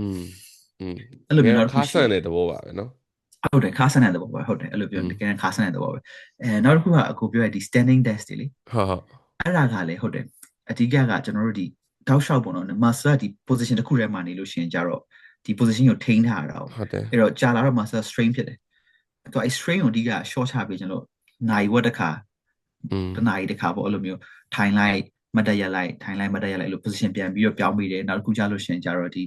ဟိုပေါ့အဲ့ဒါဘယ်လိုခေါ်လဲဒီ treadmill လိုဟာမျိုးလေးလေဒီ desk မှာလမ်းလျှောက်တဲ့ဟာလေးအဲ့ဒါကတော့အဓိက step ကောက်များအောင်ပေါ့နော်အဲ့လိုလုပ်ကြတာအဲ့ဒါတကယ်ကောင်းလားဆိုတော့ကောင်းတယ်ကျွန်တော်အားပေးတယ်ဆိုတာ sit to stand change တာအားပေးတယ်ဒီ treadmill လိုမျိုးဟာလေးအားပေးတယ် okay အဓိကကတော့အဲ့လိုပုံစံတစ်မျိုးနဲ့နေနေရထက်စားလို့ရှိရင်ပုံ position ကိုပုံမှန်လေး change လုပ်ပေးokay အဲ့ဒါကိုယ့်ရဲ့ back ကို help လုပ်တယ်ကွာဟုတ်ပြီ okay ကိုစရာပြောရတဲ့မှာ okay ကျွန်တော်အဲ့ဆိုလို့ရှိရင်ကျွန်တော်အနေနဲ့ဆိုရင်အဓိကတော့ပြောချင်တဲ့တဘောကလေကိုယ့်ရဲ့ဒီ posture ကိုတမျိုးတည်းထုတ်နေရမျိုးမဟုတ်ဘဲနဲ့နည်းနည်းလေးမှာဆို relax ပြန်လုပ်ပြီးဟိုပုံစံချိန်ပြီးပြောင်းပြီးလို့ပြောချင်တာဒီလိုမျိုး standing desk တွေပါလုံးနေမှာမဟုတ်ဘူးနည်းနည်းပြန်ပြောင်းပြီးမျက်လုံးဆိုလဲခုနပြောလို့2020 rule ပြန်လုပ်ရင်လုပ်ပေါ့နော်ဟုတ်တယ်အဲ့လိုမျိုးလုပ်အဓိကတော့တမတ်သေးအကြာကြီးဖြစ်နေရမျိုးမဟုတ်ပဲချိန်ပေးဆိုတဲ့ဟာမျိုးကိုပြောချင်တာနော်ဟုတ်ကဲ့ standing desk ရဲ့အဓိကအားသာချက်ကဥပမာဆိုကျွန်တော်တို့ဒီပုံမှန် desk တွေကြတော့ဗျာထိုင်ထကိုပြောင်းလို့အဆင်မပြေဘူးလေမတ်တက်ရက်လိုက်ပြီးဆိုတော့ ਨੇ ဒီ length ကပြန် down ဖြစ်သွားတော့တခါခေါင်းငုံပြီးပြန်ကြည့်ရတာကြည့်နေတာဟုတ်တယ်ဒီမှာ neck မှာ strain ပြန်ဖြစ်တယ်လေ standing desk ရဲ့အားသာချက်ကတော့မတ်တက်ရက်နေတဲ့ခါမှာလည်းဒီ desk ကအပေါ်တက်လာရတော့ဒီ eye level arm level အလုံးအဆင်ပြေသွားတယ်ပေါ့နော်ဟုတ်တယ်နော် okay ကဲအဲ့ဆိုရင်ကျွန်တော် mental health ကိုတောင်းမယ်ဒါပြီးရင်တော့ကိုစီရကိုကျွန်တော်လက်ကိုးလုပ်ပေးပါမယ်ချိန်ကြည့်သေးလားကိုစီရတိတ်မရှိရတယ်ကျွန်တော်နောက်ထပ်နိုင်ဝဲလောက်မိနစ်40လောက်ရရစီအော် okay ဒါပေမဲ့အဲ့လောက်မကြာပါဘူးဟိုmental health ကျွန်တော်တို့ဒီပြောမယ်ဆိုရင်တခြားလူတွေတော့မသိကျွန်တော်တို့တချို့အလုပ်လုပ်တဲ့လူတွေထဲမှာဆိုဒီအလုပ်မှာ anxiety များတဲ့လူတွေရှိရပေါ့နော်အဲ့လိုမျိုးဆိုလို့ရှိရင်ဟိုဘယ်လိုမျိုးလုပ်ရမလဲပေါ့အဲ့လို anxiety များတဲ့လူဥပမာအလုပ်မှာဆိုရင်ဥပမာ project ဟိုဘယ်လိုခေါ်လဲ priority after priority တွေဖြစ်နေတဲ့လူတွေဆိုရင်အရင် anxiety များတယ်အထူးသဖြင့် project manager တွေမှာဆိုကျွန်တော်အရင်တွေ့ရတယ်ဟိုလူကလည်းဒီ project အရေးကြီးတယ်ဒီလူကဒီ project အရေးကြီးတယ်သူတို့မဘာလို့အရေးကြီးလို့ကြီးမှမသိတော့ဘူးပေါ့နော်အဲ့လိုမျိုးဟိုဗာလဲကိုစရာဟိုမှာဗာလဲဒီ A&E မှာကြုံတယ်လို့မျိုးလေတဲ့မှာလူနာတွေကအများကြီးပဲဘယ်ကိုသွားလို့သွားမှမသိတဲ့ဟာမျိုးတွေပေါ့နော်အဲ့လို anxiety များလာရင်ဘယ်လိုမျိုးလုပ်တင်တယ်ထင်လဲဟုတ်အဲ့ဒါကကြတော့ဟို anxiety လည်းနှစ်မျိုးပြန်ခွဲမလဲလို့ဒီလား short term လေအခုမှချက်ချင်းလေဖြစ်လာတဲ့ anxiety ဥပမာဆိုလို့ရှိရင် short term anxiety ဘယ်လိုမျိုးလဲဆိုလို့ရှိရင်ကျွန်တော်တို့ဒီ presentation မလုပ်ခင်မှာဖြစ်တဲ့ anxiety မျိုးလေလူရှိမှစကားမပြောခင်ဖြစ်တဲ့ anxiety မျိုးတို့တစ်ခါ maybe ဟိုအရန်ဒီကို stress ပေးတဲ့ client နဲ့မတွေ့ခင်ဖြစ်တဲ့ anxiety မျိုးအဲ့လိုမျိုးဒီ in the moment မှာဖြစ်လာတဲ့ anxiety ပေါ့ more like panic လို့ဖြစ်မှာပေါ့နော်ဟုတ်အဲ့ဒါမျိုးကို deal လုပ်တာတစ်မျိုးနောက်တစ်ခုကျတော့ကျွန်တော်ဟို long term ပေါ့နော်ရေရှည်ဒီလို stress anxiety တွေ build up ဖြစ်လာဖို့ maybe like ongoing project တွေအများကြီးရှိနေမယ် deadline တွေအများကြီးရှိနေမယ် overwhelming ဟာမျိုးရှိနေမယ်အဲ့တော့ကိုပြောကျွန်တော်လည်းစဉ်းစားမိတယ်နောက်တစ်ခါကျွန်တော်တို့ patient တွေကိုပေးတဲ့ advice ကျွန်တော်ပြန်စဉ်းစားကြည့်တယ်ပေါ့နော်စဉ်းစားကြည့်တော့တချို့ဟာတွေကြတော့လေကျွန်တော်တို့ဒီ bro ကဟိုအိမ်မှာဘာသာတရားကိုင်းဆိုင်လာမိပါတယ်ဗျာညာဘယ်လိုပြောရမလဲဘာသာအရန်ကြီးကန်းဆိုင်နေတယ်ကိုင်းဆိုင်နေတယ်တော့မပါဘူးဒါပေမဲ့ဗုဒ္ဓရဲ့အဆုံးအမကိုတော့လိုက်နာအဲ့လေ I think အဲ့ဒီဗုဒ္ဓဘာသာရဲ့ teaching ပေါ့နော်ဒီကျွန်တော်တို့ဒီအရှိတိုင်း teaching အရာတော့ဒီ I think meditation and mindfulness ကတော့တော်တော်လေးကိုအထောက်အကူပြုတယ်လို့ထင်တယ်အဲ့ဒါကြတော့ဒီ in the moment နဲ့ပေါ့ဘူးလေဟို long term ကိုပဲပေါ့နော်ဒီတောက်လျှောက် overwhelming ဖြစ်နေတဲ့ဟာမျိုးတွေတောက်လျှောက်ကိုပြနေတဲ့ stress တွေက even like maybe every day ကိုဟိုမိနစ်20လောက်ပေါ့နော်ဟို9မိနစ်လဲ fine နေလောက် I think အဲ့လိုရေရှည်ဟာကို control လုပ်ပေါ်ကျွန်တော် meditation mindfulness ကတော်တော်လေးထောက်ကူပြုရထင်တယ်အဲ့ဒါတော့ဟိုပါပေါ့ဒီ long term ဘယ်လိုပြောရမလဲဟို marathon ပြေးလို့ပေါ့တောက်လျှောက်လုပ်နေတဲ့ဟာမျိုးဒါပေမဲ့ in the moment မှာကြတော့လေ meditation ဘာညာကြတော့တိတ်တော့အရင်ကြီးတော့ကျွန်တော်ထောက်ကူပြုရမထင်ဘူးဒါပေမဲ့တချို့ဟိုပေါ့ technique လေးရှိရဲအဲ့ဒါကဟို bro familiar ဖြစ်လာမသိဘူးဒီ CBT လေ cognitive behavioral therapy ဆိုတာရှိဟုတ်အဲ့မှာဆိုကျွန်တော်ဆိုလို့ရှိရင်ဘယ်လိုဖြစ်လဲဆိုကျွန်တော်ဆရာဝန်ဖြစ်ခါစားပေါ့နော်ဆေးကြောင်းပြီးချင်းတော့ကျွန်တော်ဆေးရုံကိုရောက်တာနဲ့ကျွန်တော်ရင်းနေတုံး အော် ရှင်နေတုံပြီးတော့ကျွန်တော် worst case scenario တွေကိုသွားပြီးတော့စဉ်းစားတာဒီလားဒီနေ့တော့ငါတရွဲလောက်လိုက်ရင်ဘာဖြစ်မလဲငါရှိမှလူနာတည်သွားလို့ရှိရင်ငါဘာဆွားလောက်ရမှာလဲနောက်ခါကျွန်တော်အရန်ကြောက်တာကျွန်တော်ရှိမှလေဟိုလူနာတယောက်ကအဲ့လိုဟိုဟာတော့ဟို epilepsy attack ရလေမြန်မာလို့ဆိုတက်တယ်လို့ခေါ်မလားဟိုဝယူပြန်တာအဲ့လိုဖြစ်မှကျွန်တော်အရန်ကြောက်တာအဲ့တော့ကျွန်တော်မဖြစ်ခင်နဲ့အဲ့လိုမျိုးမဟုတ်တဲ့အတွေ့ scenario တွေသွားပြီးတော့စဉ်းစားတာပေါ့နော်စဉ်းစားတာအဲ့တော့တို့ဟိုဒီ therapist တွေကတော့ဘယ်လိုတင်လဲဆိုလို့ရှင်သူက technique တစ်ခုရှိတယ်အဲ့ဒါကတော့ name normalize neutralize technique ဆိုတာရှိတယ်အဲ့တော့ okay ဟုတ်အစီကအရင်ဆုံး first name ပေါ့ကိုဖြစ်နေတဲ့ဟာကို name လိုက်တာဥပမာဆိုဟုတ်ပြီငါ anxious ဖြစ်နေပေါ့ I'm feeling anxious right now အဲ့ဒါကိုထုတ်ပြီးတော့ပြောလိုက်ကွာဟုတ်အဲ့လိုပြောလိုက်တဲ့အခါမှာကျတော့ဒီဘယ်လိုပြောမလဲအထဲမှာကိုဖြစ်နေတဲ့ဟာပေါ့နော်ဒီကိုယ့်ရဲ့ဒီ brain ထဲမှာဆိုဒီ emotion center ကိုသွားနေတဲ့ဟာ more like you verbalize it out ထုတ်ပြောလိုက်တယ်ကွာand then name ပြီးတော့ normalize ပြန်လုပ်တယ်this is a common reaction ပေါ့ဒါလူတိုင်းဖြစ်တဲ့အရာပေါ့ this is not a threat ဘာလို့လဲဆိုတော့လူကဟိုကျွန်တော်တို့ကပြောလို့ရှိရင်ဟို prehistoric ဟို stone age တွေကကြောက်ခက်တဲ့ကပြောလို့ရှိရင်ဟိုတရိတ်ဆန်တွေကိုတွေ့တယ်ကွာတားရဲ့ဟိုကိုအမဲလိုက်မဲ့ကောင်တွေတွေ့တယ်အဲ့လိုမျိုးတွေ့တဲ့အခါမှာဆိုကျွန်တော်ဘာထွက်လဲ adrenaline ထွက်တယ်လေဟုတ်တယ်အဲ့လိုပဲ same thing ပဲကျွန်တော်အခုကပြောလို့ရှိရင်ကျွန်တော်အမဲလိုက်တဲ့လူလည်းမဟုတ်တော့ကျွန်တော်တို့ကြားရစင်လည်းမလိုက်တော့ဒါပေမဲ့လူရဲ့ brain wiring ကကြောက်ခက် wiring နဲ့တိတ်ကမကွာဘူးပြီးတော့ကျွန်တော်တို့အခုချိန်မှာကျတော့အဲ့လိုမျိုးကိုယ့်ရဲ့ဒီ deadline တွေဟုတ်တယ်ကျွန်တော်တွေ့ရမယ့်လူနာတွေကိုအဲ့လိုမျိုးတားရဲတရိတ်ဆန်နေစင်နေကြားရလိုမျိုးသွားပြီးတွေ့ပြီးတော့အရင်ယူခန္ဓာကိုယ်က over လေဟုတ်တယ် adrenaline ထွက်တယ်ဟုတ်တယ်စလုံးတွေခုန်နေရင်နေတော့တကယ်တမ်းဟိုကြောက်ခက်တုန်းကကျွန်တော်တို့ကတရိတ်ဆန်လိုက်ထွက်ပြေးရမှာအခုကျတော့ထွက်ပြေးစရာတွေပြန်ပြီးတော့ပြန်ချစရာပါညာမလို့တော့အဲ့တော့ဟုတ်ပြီ this is common this is ဒါက normal ဒါကကိုယ်အနေရပြုမဲ့အရာမဟုတ်ဘူးဒါက normal လို့ပေါ့ accept လုပ်ရတယ်ပေါ့နော် accept လုပ်တယ်အဓိက name လို့ဟုတ်ပြီငါအခုချိန်မှာငါရင်တုံနေတယ်ငါ anxious အရင်ဖြစ်နေတယ်ဟုတ်တယ်ဒါက normal ပဲဒါက it is not a threat to me so name လိုက်တယ် and then normalize လိုက်တယ် and then neutralize ပြန်လုပ်တယ် neutralize ပြန်လုပ်တာကြတော့အဲ့ဒါကြတော့ပြန်ပြီးတော့တစ်ခါဟိုဝင်လေထွက်လေနဲ့ပြန်ပြီးတော့တူပါတယ်neutralize ပြန်လုပ်အဲ့ဒါကြတော့သူတို့478 breathing ဆိုတာရှိရ bro ကြားဘူးလားမသိဘူးကြားဘူးအဲ့ဒါကြတော့သူက4 second စာအသက်ရှူသွင်းလိုက်တယ် okay 1 2 3 4 second ရှူသွင်းလိုက်တယ်ပြီးရင်အဲ့ဒါ4ပြီးရင်7ကြတော့အဲ့ breathing ကိုပြန်ပြီးတော့ hold လုပ်တယ်ဒီအသက်ကိုဒီထဲမှာထားတာအောင်လားhold လုပ်ထားတယ်7ပြီးတော့မှ8ကြတော့8 second ပြန်ပြီးတော့ထုတ်လိုက်တယ်စိတ်ကို short ချလိုက်တဲ့သဘောလို့ပြောရမှာနော်ဟုတ်ကဲ့အဲ့ဒါကကြတော့ဟိုကလည်းရှိတယ်ဒီ scientific explanation လည်းရှိတယ် okay ကျွန်တော်တို့အစောကကြတော့ဒီ deadline တွေ client တွေ patient တွေကျွန်တော်ဆိုတော့ဒီဝယ်ယူပြန်တဲ့ဟာတွေကဒါက sympathetic ပေါ့နော် sympathetic nervous system ဆိုတာဒီ fight or flight adrenaline ထွက်တဲ့ဟာအဲ့ဒါကျွန်တော်တို့ brain ရဲ့ one root အဲ့ဒါရဲ့ opposite ကကြတော့ parasympathetic ဆိုတာရှိတယ်အဲ့ဒါကြောင့်ခုနအသက်ရှူတာကကြတော့ sympathetic ကို drive down လုပ်ပြီး parasympathetic ကို upregulate ပြန်လုပ်တယ်အဲ့ဒါကြတော့ကျွန်တော်တို့ဒီ anxiety ဖြစ်လို့ရှိရင်လည်းနှလုံးခုန်တော့ definitely ပြန်ပြီးတော့နေသွားတယ်နောက်တစ်ခါလူရဲ့ brain ကိုပြန်ပြီးတော့ခုနဒီ fight or flight ပေါ့နော်ဒီကြားရဲ့စင်တွေကိုချမယ်ဆိုတဲ့ဟာနေပြန်ပြီးတော့ normal level ကိုပြန်သွားတယ်အဲဒါကြောင့် you have to name ကွာဟုတ်တယ်ကိုဖြစ်နေတဲ့ problem မဟုတ်ဘူးငါ anxiety ဖြစ်နေ name လိုက်တယ်နောက်တစ်ခါ normalize ပြန်လုပ်တယ်ဒါက normal ပဲဒါငါအတွက်ဒါ အနေမဟုတ်ဘူး normalize ပြန်လုပ်တယ်ပြန်ပြီးနောက်တစ်ခါ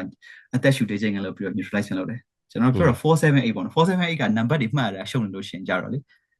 4ခွေလို့ရတယ်4 second အသက်ရှူလိုက်ပြီးရင်4 second ပြန် hold ပြီးရင်4 second ပြန်ပြီးတော့ပြန်ထုတ်လိုက်အဲ့ဒါတကယ် work လုပ်တယ်ကျွန်တော်တချို့နေ့ဆိုကျွန်တော်တော်တော်လေးလေသိလားလူနာတယောက်ဝင်လာပြီးတော့ဟာဒီဘဲကငါ့ကိုတော်ပြဿနာပေးတာပဲဆိုနောက်တစ်ယောက်ပြန်ကြည့်ရတော့ပေါ့နောက်တစ်ယောက်ကရောက်နေပြီအဲ့ချိန်မှာကျတော့ခုနကဖြစ်နေတဲ့ stress ကလည်းမကြသေးဘူးအဲ့ဒါအပြင်ကိုနောက်တစ်ယောက် stress ကလည်းငါ့ကိုစောင့်နေစေအဲ့ဒီအချိန်မှာတော်တော်လေးစားတယ်အဲ့ဒါဆိုအဲ့လိုမျိုးလုပ်လိုက်တယ်မဟုတ်လဲကျွန်တော်ဆောက bro နဲ့ပြောလို့ပဲလူနာဆောက်သွားငါလမ်းလျှောက်လိုက်တယ်9မိနစ်တော့လမ်းလျှောက်ဟိုစေးကန်းထဲမှာပတ်ပြီးလမ်းလျှောက်လိုက်တယ်အဲ့ဒါဆိုလည်းပြန်ပြီး ground ပြန် relax ဖြစ်သွားဟုတ်တယ်အဲ့ကျွန်တော်ဒီဟာလေးဟိုဒီမှာကြည့်နေတဲ့လူတွေကိုလည်းကျွန်တော်တခုပြောပြကျွန်တော်တော်တော်များများဗာမေးလဲဆိုတော့ကျွန်တော်တချို့မေးရလူတွေ presentation ဘယ်လိုပြင်လဲဗာညာပေါ့နော်ကျွန်တော် presentation ပြင်တဲ့ဟာထက်ဆိုင်ဆောနာဒီအခုလိုပြောတဲ့ဟာလေးတွေကလေတဲ့ presentation အတွက်အသုံးဝင်တဲ့ထဲမှာပါဥပမာကျွန်တော်တို့အလုပ်ခင်မှာ interview ဖြေရမယ်ပေါ့ဥပမာပြောပြအဲ့ခါကျရင် nervous ဖြစ်တဲ့အခါကျလို့ရှိရင်เนาะဟိုဆောနာကိုစရာပြောရလေဟိုကျွန်တော်ကတော့အဲ့ဒါကိုကိုစရာပြောတော့မှကိုစရာပြောလို့ မှကျွန်တော်ကိုယ့်ကိုဆက်ဆက်မိတာပေါ့နော်အဲ့တော့ interview ဖြေတဲ့ခါကျရင်တချို့တွေကအဲ့လိုမျိုးမေးတယ်ဟို nervous ဖြစ်နေလားဆို yes I'm pretty nervous ဆိုရင်အဲ့ဒါထုတ်ပြောလိုက်တဲ့သဘောပဲเนาะအဲ့တော့ relax ဖြစ်သွားတယ်အဲ့ခါကျရင် तू ကလေ hey lin don't be ဘာညာပေါ့เนาะအဲ့လိုမျိုးဆိုတဲ့ဟာမျိုးအဲ့တော့ကိုယ့်တော်လည်းတတ်တာရ तू နဲ့လည်းပို့ပြီးတော့ bond ပို့ဖြစ်သွားတယ်လို့ခံစားရတယ်ပေါ့เนาะအဲ့လိုမျိုးနောက်ပြီးတော့အဲ့လို presentation ဘာညာမပြင်ခင်မှာဆိုရင်ကျွန်တော်ကိုစီယာဆွမ်းနာပြောလို့မျိုးပဲအဲ့လိုမျိုး4စက္ကန့်နေပါပြီးတော့ကျွန်တော်လည်းမသိဘူးဒါပေမဲ့အဲ့လိုကိုယ့်ကိုအသက်ကိုဝါဝါရှူပြီးတော့ကိုကအဓိက presentation လုပ်တဲ့အချိန်မှာကျွန်တော်ရဲ့ anxiety ကဘာလဲဆိုတော့ပြောချင်တဲ့ points တွေကများတယ် short ဟိုရှုပ်ထွေးသွားမှာရယ် audience ကိုရှုပ်ထွေးတဲ့ information ပေးလိုက်မိမှာရယ်နောက်ပြီးတော့လူရင်းမရောက်မှာရယ်ပေါ့နော်ပြီးရင်ကျွန်တော်တော့အမြဲတမ်းအဲ့လိုမျိုးဘယ်လိုခေါ်မလဲကြောက်တာပေါ့နော်ငါ stupid question တွေမိဘယ်လိုလုပ်မလဲပေါ့ငါဘယ်လိုပြန်ပြီးတော့ counter ပြန်ပြောမှာ stupid question တွေလို့တော့မရှိပါဘူးဒါကိုယ့်ကိုတွေးရအတွေ့ပြဒါပေမဲ့အဲ့ခါကြလို့ရှိရင်ဆောနာ okay ဟိုစိတ်ပူနေလို့ရှိရင်အမှားပူလုံးမိရယ်အဲ့တော့အတတ်နိုင်ဆုံး relax လုပ်ပြီးတော့မှပြန်ဖြေရပေါ့နော်ဒါကဟိုကိုစီကပြောရတယ်ကြုံလို့ဒီအလုံးနဲ့ဆက်ဆက်မိလို့နည်းနည်းပြန်ပြီးတော့ထပ်ပြီး sharing လုပ်ပေးရပါတော့ဒါကျွန်တော်လုပ်တဲ့ဟာပေါ့နော်ဆိုတော့ yes ကိုစီကကျေးဇူးတင်ပါတယ်အဲ့ဒီတော့လေဟုတ်စိတ်ပညာရပါတော့ဟုတ်ကဲ့အခုကိုလည်းကျွန်တော်ပြန်မေးမယ်အဲ့ဒါဆိုလို့ရှင်ဟိုဆိုလဲဒါလူတွေအများကြီးနဲ့ဆက်ဆံနေရတယ်နော်အဲ့တော့ကျွန်တော်ဆိုလို့ရှင်ပြဿနာပေါ့နော်အဲ့လိုscenario တွေကျွန်တော်အစောကပြောလို့ပဲအဲ့လို worst case scenario တွေစဉ်းစားရင်နောက်တစ်ခါကြာလို့ရှင်လေအဲ့လိုဘာမှမလုပ်ရသေးဘူးလေတလွဲဖြစ်မှာကြောက်တယ် and then judgment ပေါ့နော်အဲ့လိုပြောလို့ဆိုလို့ question တွေမေးမှာတော့အဲ့လိုပြောရှင်ကိုတခါလေကျတကယ်တလွဲလုပ်မိသွားတယ်တလွဲလုပ်မိသွားတယ်ကိုခါကိုလည်းတိတယ်ကွာငါဆောက်လွဲလုပ်လိုက်သွားပြီအဲ့မှာဆိုလို့ရှင်ဟိုဘက်ကလူကလည်းဘာမှပြောနေတာမဟုတ်ဒါပေမဲ့ကိုဟာကိုလေခေါင်းထဲမှာ create လုပ်ပြီးတော့ငါ့ကိုဒီလူကဒါထင်တော့မယ်ဒီလိုဖြစ်တော့မယ်ပေါ့နော်အဲ့ဒီmaybe so standard ကပဲ high ဖြစ်နေတယ်ပါမပြောတာပေါ့အဲ့တော့အဲ့လိုမျိုး high ဖြစ်လာကြ project ဘယ်လိုပြန်ပြီးအဲ့ဒါကို deal ပြန်လုပ်အဲ့ဒီဟာလေကျွန်တော်ဘယ်လိုလုပ်လဲဆိုတော့ကျွန်တော် presentation ပြင်တဲ့အခါကျရင်ကိုစီကတော့ဘယ်လို present လုပ်ရတာဘာရမ်းများလားများမသိကျွန်တော် presentation ပြင်တဲ့အခါကျကျွန်တော်ရုံးမှာအဲ့လို presentation တော့ training တက်တစ်ခုရှိတယ်အဲ့တော့ကျွန်တော်တို့ရဲ့ anxiety ကဘယ်ကစလာလဲဆိုတော့ဟိုဘယ်လိုခေါ်မလဲကိုပြောလိုက်တဲ့ဟာအဲ့လိုမျိုးမှားနေရလားဒါမှမဟုတ်လို့ရှိရင်တခါလေကြလို့ရှိလို့ရှိရင်ဘယ်လိုခေါ်မလဲဟိုကိုပြောတာကိုအဲ့လို tackle လုပ်မှာလားပြန်ပြောမှာလားပြန်ပြီးထောက်မှာလားဆိုတဲ့ဟာတွေကိုအဲ့လိုအရန်တွေးမိကြတဲ့အချိန်ကျရင်လူတွေကအမှားလုပ်မိတာများတယ်ပေါ့နော်အဲ့တော့ဘာလို့ရလဲဆိုတော့တခါလေကျရင်ကို pause လုပ်လိုက်တယ်စကားပြောတဲ့ခါကြလို့ရှိရင်လေဟိုလူတယောက်ကစကားအရန်အဲ့လို nervous ဖြစ်တဲ့ခါကျရင်စကားပြောအရန်မြက်တယ်အဲ့လိုကျွန်တော်ဆိုရင်အခုဆိုအတက်ကြဖြစ်နေဘာလို့ဆိုတော့တခါလေကျရင်ကိုပြောချင်တဲ့ဟာတွေအကောင်းထဲမှာလို့ဖြစ်တော့ဒါပေမဲ့တကယ်ကိုစီကတချို့နိုင်ငံခေါင်းဆောင်တွေစကားပြောတဲ့ဟာကိုနားထောင်လို့ရှိရင်အရန်တိတာတုံးကတပြေးတယ်ဘာလို့လဲသူတို့အဲ့ဒါကိုကောင်းကောင်း well train လုပ်ထားတယ်လို့ကျွန်တော်ထင်တာဗျာအဲ့လိုမျိုးထားပါတော့ anyway အဲ့တော့သူတို့ကျွန်တော်ဘာပြီးပြန်ပြောဘာပြောပြလဲဆိုတော့လေကိုနှေးနေတာပဲဖြစ်ဖြစ်ကိုမှားနေတာပဲဖြစ်ဖြစ်ကိုဘာပဲဖြစ်ဖြစ်သူတို့တွေကမတိဘူးတဲ့နားထောင်တဲ့လူတွေကကျွန်တော်အခုဆိုစကားပြောမြန်သွားတယ်ပြန်နှေးသွားတယ်စကားပြောမြန်သွားတယ်ကိုစီကမတိဘူးအဲ့လိုမျိုးဒါပေမဲ့ဟိုကိုစိတ်ထဲမှာကိုအဲ့လို anxiety ဖြစ်တယ်ပေါ့နော်အဲ့တော့ဒါကိုအသက်နိုင်ဆုံးဖျောက်ထားပေါ့နော်အဲ့ဒါတစ်ခုပေါ့နောက်တစ်ခုကကြတော့စောနာလိုမျိုးကြိုတွေးတဲ့ scenario တွေလုပ်တဲ့ဟာကျွန်တော်လည်းလုပ်တယ်ကျွန်တော်ဆိုအရန်လုပ်တဲ့ထဲမှာပါဘာလို့ဆိုတော့မဖြစ်သေးဘူးကြိုတွေးထားရတယ်အဲ့လိုဒါမဲ့ကျွန်တော်ကအဲ့ဒါကိုကောင်းတယ်လို့ထင်တယ်ကျွန်တော်တို့ကအဲ့ဒီဟာကျွန်တော်တို့ပို့ပြီး well prepare ပို့ပြီးဖြစ်စေတယ်ဒါပေမဲ့ဟိုကတော့မဖြစ်စေနဲ့ပေါ့ဘယ်လိုခေါ်မလဲတန်ဆေးလုံမေးပေါ့နော်အဲ့လိုမျိုးစောနာလို worry ဖြစ်လာတဲ့အဆင့်ထိမျိုးလဲအဲ့လို worry ဖြစ်လာတဲ့အဆင့်ထိရောက်လာရင်ကျွန်တော်ဘာဖြစ်လဲဆိုလို့ရှိရင်လူပဲမှားမှာပဲပေါ့နော်မလုံရင်မမှားဘူးလုံလို့မှားတာပေါ့နော်ဒါပေမဲ့ learn from the mistake ပေါ့ကျွန်တော်အမြဲတမ်းအဲ့ဟာကိုအတတ်နိုင်ဆုံးတွင်းတယ် feeling forward ပေါ့နော်ကျွန်တော်အမြဲတမ်းအဲ့ဒါကိုမရရအောင်တွေးတယ်အဲ့လိုမျိုးကိစ္စမရှိဘူး manage ဟိုဒါပေမဲ့အဲ့ဒါ environment ပေါ်လဲမူတည်အဲ့လိုအပြစ်တင်ဝေဖန်နေတဲ့ environment မှာဖြစ်နေရဆိုရင်တော့ကို anxiety ပုံများစေတယ်ဒါပေမဲ့အဲ့လိုမဟုတ်ဘဲနဲ့ဒီမှာတော့ဒါမှားသွားတယ်နော်အဲ့တော့ငါတို့တွေနောက်တစ်ခါမမှားအောင်လို့နင်ဒါကိုပို့လုပ်တင်တယ်အဲ့လိုမျိုးကျွန်တော်ဆိုရင်ရုံးမှာအဲ့လိုမျိုးတစ်ခါလေကြာရင်အဲ့လို English ကကိုယ့်ရဲ့ native မဟုတ်တဲ့အတွက်စကားလုံး usage ကတစ်ခါလေကြာရင်အဲ့လိုမှန်မနေဘူးဗျာဥပမာဖြင့်ကျွန်တော်ကဟိုဘယ်လိုခေါ်မလဲငါတို့ကျွန်တော်မြန်မာနိုင်ငံမှာဆိုရင်ဥပမာထားပါတော့ဥပမာပြောပြနော်မိတ်သက်ဒီ share အသက်ကြဟို good day bad day ကောင်းတဲ့နေ့ဆိုးတဲ့နေ့ဆိုပြီးရှိရလို့ပြောပြချင်တာပေါ့ဥပမာပြောပြဒါကောင်းတဲ့နေ့ပေါ့ဒီနေ့က share တက်တာကောင်းတဲ့နေ့ဒီက share တက်တာကောင်းတဲ့နေ့ share ကြဆိုးတဲ့နေ့ပေါ့အဲ့ဒါကိုကျွန်တော်ကတစ်ခါလေကြာရင်မြန်မာလိုကြီး direct translate ပြန်တာ today is a good day and bad day ဆိုအမျိုးသိမှာကျွန်တော်ပြောချင်တာအဲ့တော့ native တယောက်အနေနဲ့နားထောင်အဲ့ဒါကြီးကန့်လိုက်ဝင်သွားပါဗျာတကယ်တော့အဲ့ထက်ပိုပြီးပြောနိုင်တဲ့ဟာမျိုးရှိအဲ့ခါကျရင်အဲ့ဒါကို learning လုပ်လိုက်တယ်ပေါ့နော်အဲ့လိုမျိုးဟာမျိုးပေါ့နော်ဒါဥပမာပြောပြပါပေါ့နော်အဲ့လိုမျိုးကျွန်တော်ကတော့အသက်နိုင်ဆုံးသောနာကိုစီကပြောလို့ပဲ ငါတခုခုဖြစ်နေတာကိုသူတို့မသိဘူးငါကူငါပဲ handle ကောင်းကောင်းလုပ်သွားရမယ်ဘာဖြစ်လို့လဲဆိုတော့များတော့ပြန် stage ပေါ်ပြောရတဲ့ဟာတွေပဲရှိတာ哦အဲ့လိုလူတွေအများကြီးရှိမှကိုဒီ screen ရှိမှပြောရတဲ့ဟာမျိုးရှိတာ哦အဲ့တခုပေါ့နောက်တစ်ခုကကြတော့မှားလဲဘာဖြစ်လဲနောက်တစ်ခေါက်ငါပြန်လုပ်မယ်ပေါ့အဲ့ဒီစိတ်ပဲအများကြီးတွင်တယ်အဲ့တော့ဘာဖြစ်လဲဆိုတော့ကျွန်တော်အများနဲ့အမှားနှစ်ခါမလုပ်ဘူး same mistake နှစ်ခါမဖြစ်ဘူးဟုတ်အဲ့ဆို bro လူတွေကိုလေအဲ့ဒီမှာဟိုပါ question နဲ့တော့ deviate တော့ဖြစ်သွားတယ်အဲ့လို ဟုတ် crowd ကိုစကားပြောလို့ရှိရင်ဟိုမျက်လုံးကိုကြည့်ပြီးပြောလာတချို့ကျတော့လေတချို့ကျတော့အဲ့လို อืม public speaking ပြောလို့ရှိရင်လေမျက်လုံးကြည့်ပြီးပြောရင်ကျွန်တော် anxious ဖြစ်တယ်တချို့ကျတော့အဲ့လိုနှစ်ဖူးကိုကြည့်ပြီးပြောခိုင်းတယ်အဲ့လို bro အော်အဲ့လို အဲ့လိုရှိသေးတယ် crowd ကို address လို့ရှိရင် bro ဘယ်လိုမျိုး address လုပ်လဲကျွန်တော်ကအရင်တော့ကတော့ nervous ဖြစ်တဲ့အခါကျရင်လူတစ်ယောက်တည်းကိုပဲကြည့်ပြီးပြောတယ်ဥပမာထားပါလူ10ယောက် meeting ထဲမှာရှိရင်ကိုစေရဟိုကျွန်တော်ကပို့ပြီးတော့ကိုစေရကျွန်တော် favor ပေးနေရလို့ခံစားရင်ဟုတ်အဲ့လိုလုပ်တယ်ဒါပေမဲ့အဲ့ဒါမှားတယ်အဲ့ဒါကိုကျွန်တော်ပြန်ကျင့်တယ်ဘာလုပ်လဲဆိုတော့ eye contact ပဲလုပ်တယ်ကျွန်တော်နှစ်ဖူးတွေပါကျွန်တော်မသိကျွန်တော် eye contact လုပ်တာအဲ့တော့ကိုစေရကို contact လုပ်တယ်ပြောပြီးသွားလို့ရှိရင်မျက်လုံးကိုဖြည်းဖြည်းချင်းကစားပြီးတော့နောက်တစ်ခုလုပ်တယ်ဘာဖြစ်လဲဆိုတော့ကျွန်တော်လိုချင်တာ audience အကုန်လုံးဟိုဒီထဲမှာ meeting တစ်ခုမှာတက်နေရအကုန်လုံးကဟိုဆိုင်လို့တာတက်နေရလေနော်အဲ့လိုကိုစီရတယောက်တည်းဆိုင်တာမဟုတ်ဗျာအဲ့တော့ရှိသမျှ eye contact အကုန်ပြန်လုပ်တယ်အဲ့လိုဒါကတော့ကိုယ့်ကိုတစ်ခါလေးကြာငါဒီလိုကြည့်တာများနေဆိုကိုယ့်ရဲ့အုံနောက်ကတန်းတည်ရဗျာအဲ့လိုဘလို့တည်တယ်တော့ကျွန်တော်လည်းမသိကိုယ့်ကိုတန်းတည်ရအဲ့တန်းတည်ရအဲ့လိုနည်းနည်းလှည့်ပြီးလို့ရှိလို့ရှိရင်ဒီလူကိုအဲ့လိုပြေ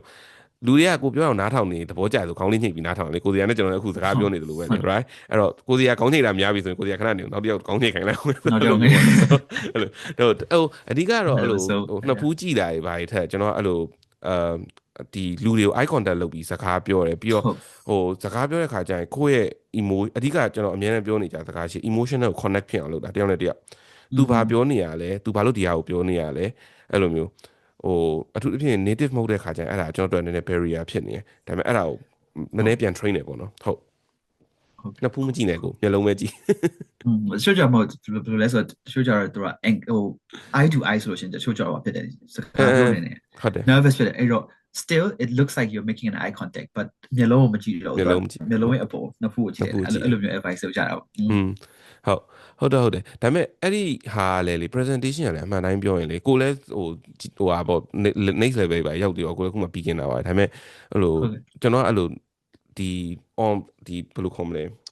ဲအခုနောက်ပိုင်း public speaking ပြောတဲ့ဟာတွေကျွန်တော်ပို့ပြီးတော့နားထောင်ဖြစ်အင်္ဂလိပ်စာလည်းလေးလာရင်းနေပေါ့နော်အဲ့လိုမျိုးအခု UK က parliament မှာပြောတဲ့ဟာမျိုးတွေဆိုရင်ကျွန်တော်အရင်တဘောကြသူတို့ကျွန်တော် British accent နားထောင်နေတယ်ဆိုပြီးအဲ့ like ကြည့်ပေါ့နော်အဲ့လိုမျိုးအဲ့တော့အဲ့ဒီဟာတွေလုပ်တယ်သူတို့ဘယ်လိုပြောလဲသူတို့ဘယ်လို confidence ရှိ deliver လုပ်လဲနောက်ပြီးတော့သူတို့မှာရှိတဲ့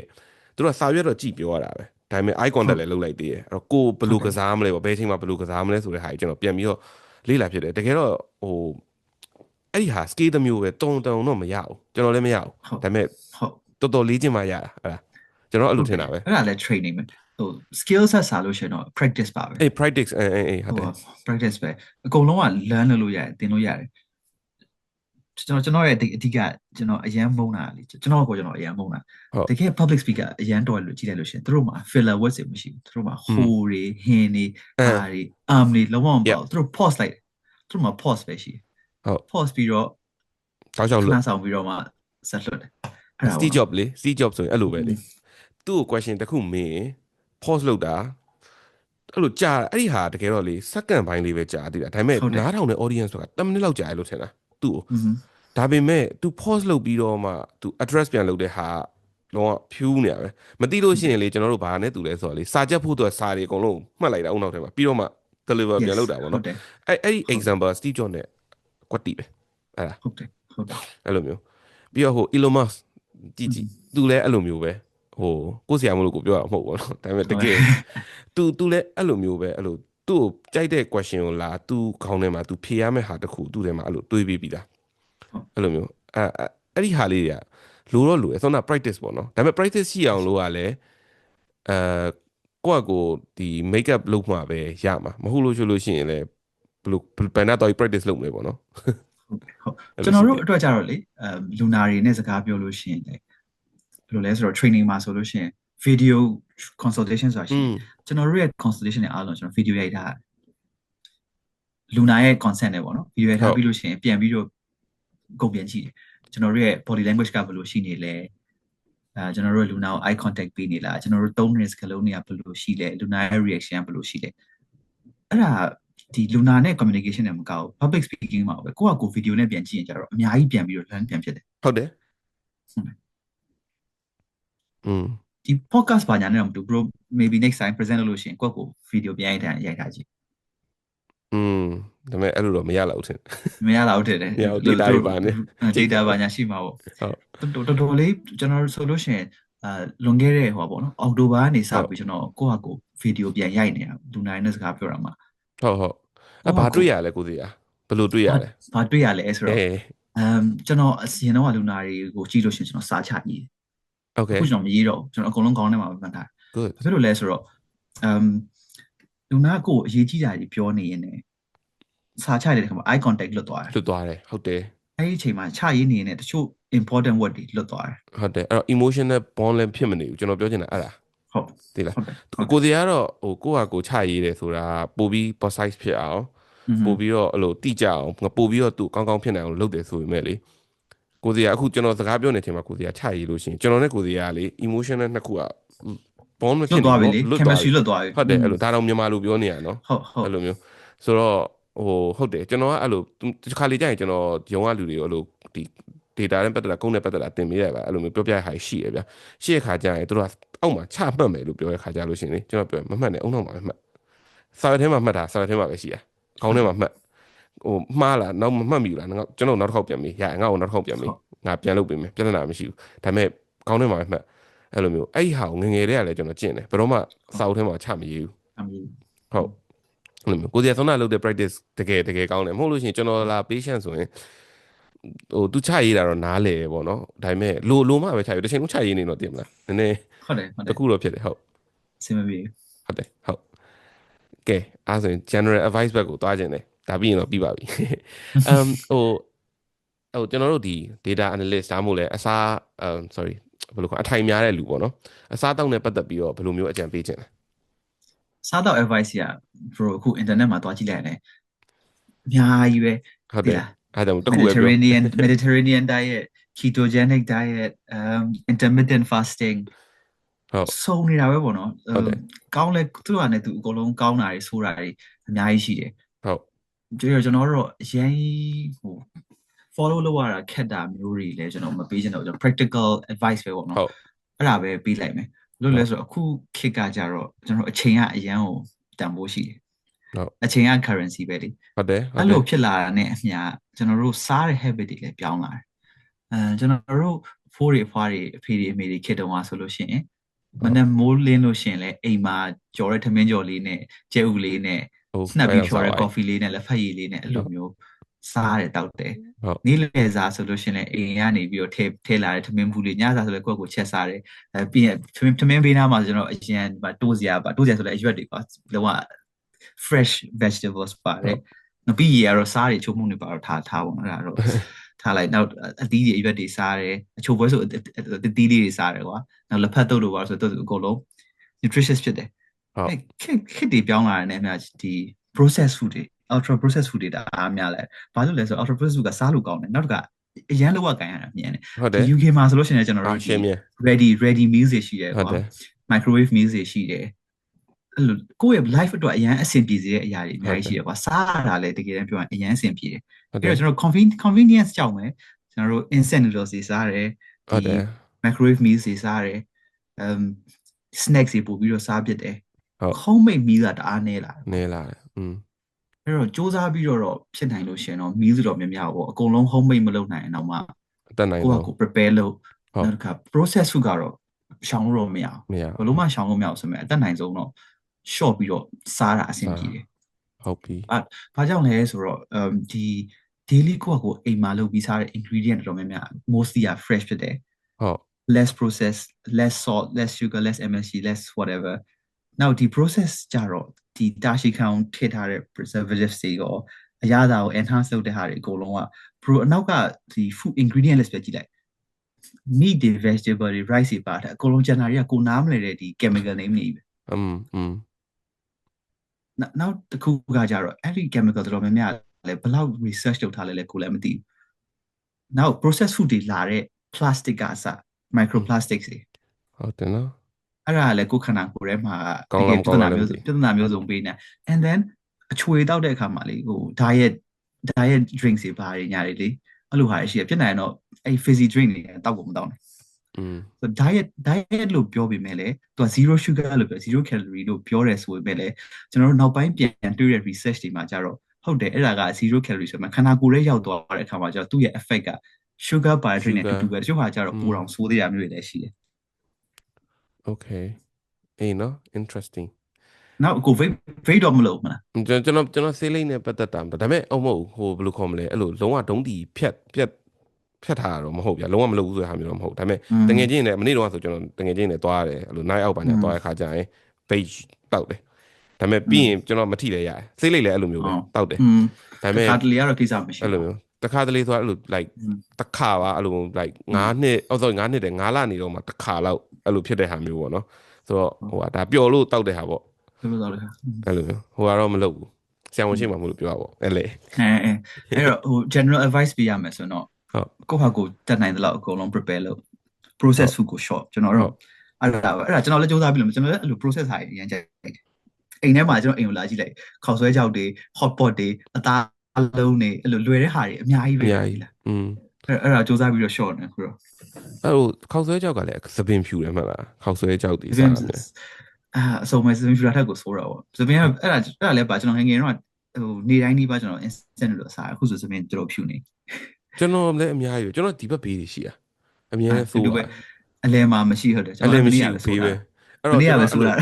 ဟုတ်လားကျွန်တော်အဲ့ဒါဟိုဟာလုံးလို့မရဘူးလေဗာလဲသပင်အတူကိုစရာလို့အတူညှက်လို့မရဘူးဗျာအတူညှက်ရင်အဖြူတွေထလာလေအချင်းပေါ်လာအဲ့တော့ကျွန်တော်ဒီတိုင်းအရှိပဲထားတော့ဖွက်ထာ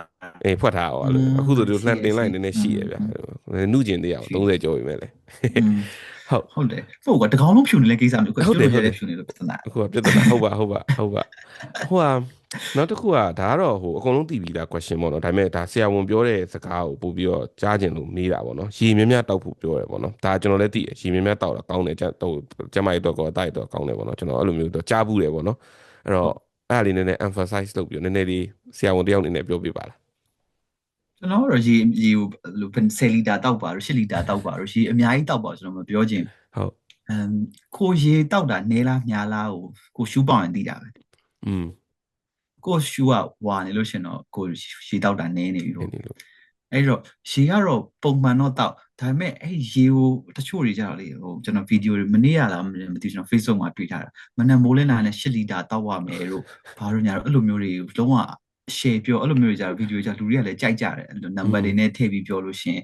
benefit တွေပြောကြလို့ရှင်ဒါပေမဲ့ဟိုကိုလူခန္ဓာကိုယ်ရဲ့ normal physiology အရာပဲကြည့်မယ်ဆိုလို့ရှင်တော့ကိုယ့်ရဲ့စီးရောင်ဝါနေလို့ရှင်ပူပြီးတော့တောက်လိုက်ဟုတ်တယ်မှန်တယ်ဒီရေကိုတောက်တာအရင်နဲ့ dehydrated ဖြစ်သွားလို့ရှင်တော့ဒီ kidney ပေါ့နော်ကြောက်ကပျက်စီးတာမျိုးတွေရှိတယ် okay ရေပုံမှန်များတောက်လို့ရှင်ကြောက်ကပါညာအလုပ်တာပိုကောင်းတယ်ဆိုတော့မှန်တယ်ဟုတ်တယ်ပြီးတော့very simple advice ကျွန်တော်ရှူကိုကြည့်ရှူဝါနေရေပို့တောက်လိုက်ကျွန်တော်ရေကိုအများကြီးမတောက်စေချင်တာအများကြီးတောက်ဖို့မပြောချင်တာကဘာကြောင့်လဲဆိုတော့လူငယ်ဆိုလို့ရှိရင် fine လူငယ်ကြတော့ရေဝင်လာလို့ရှိရင်ရေတောက်တာများသွားလို့ရှိရင်လေကင်နီကနေပြီးတော့ HC ကိုပြန်ပြီးထုတ်လိုက်တယ်ရှူးဖြစ်ပါသွားတာဟုတ်တယ်ဒါပေမဲ့လူကြီးပိုင်းနေမှာထားပါတော့တချို့နှလုံးယောဂဘာညာရှိတဲ့လူကြတော့ဒီ heart failure ပေါ့နော် heart failure ဆိုတာအဓိကကျွန်တော်နှလုံးကလည်းရေမော်တာလိုပဲလေပတ်မယ်လေနှလုံးက pump ဆိုလို့ရှိရင်သွေးရရေးပေါ့နော်ပြီးတော့ဒီ motor ဒီသွေးကိုတစ်ခုလုံးကိုလှမ်းပြီးတော့ပို့ရတယ်ဒါပေမဲ့အသက်ကြီးလာတော့ဒီ heart failure ဖြစ်သွားတဲ့အခါမှာကျတော့ motor ကအရင်လို100%တော့မပန့်နိုင်တော့ဘူးသူတို့ရဲ့ heart failure ဆိုရှင်တော့ function ကဒီဟောပေါ့90အောက်ကိုကျသွားတာပေါ့နော်အဲ့လိုအခါမှာကျတော့ရေအများကြီးတောက်တဲ့အခါကျတော့အဲ့ရေအများကြီးကိုနှလုံးကပြန်ပြီးပန့်မလုပ်နိုင်အဲ့မှာရေတွေကဒီနှလုံးတစ်ဝိုက်မှာစုမယ်ဒီဟောပေါ့အဆုပ်မှာစုလာမယ်ခြေထောက်မှာစုလာပြီးတော့လူကဖောတာရောင်တာပြဿနာတွေဖြစ်လာတယ်အဲ့တော့အဲ့လို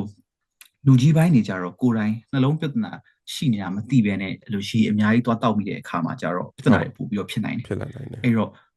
generally ကတော့ကိုယ်ခန္ဓာကိုယ်ကကိုရေဆိုင်ကိုသိတယ်ကွာသိလာ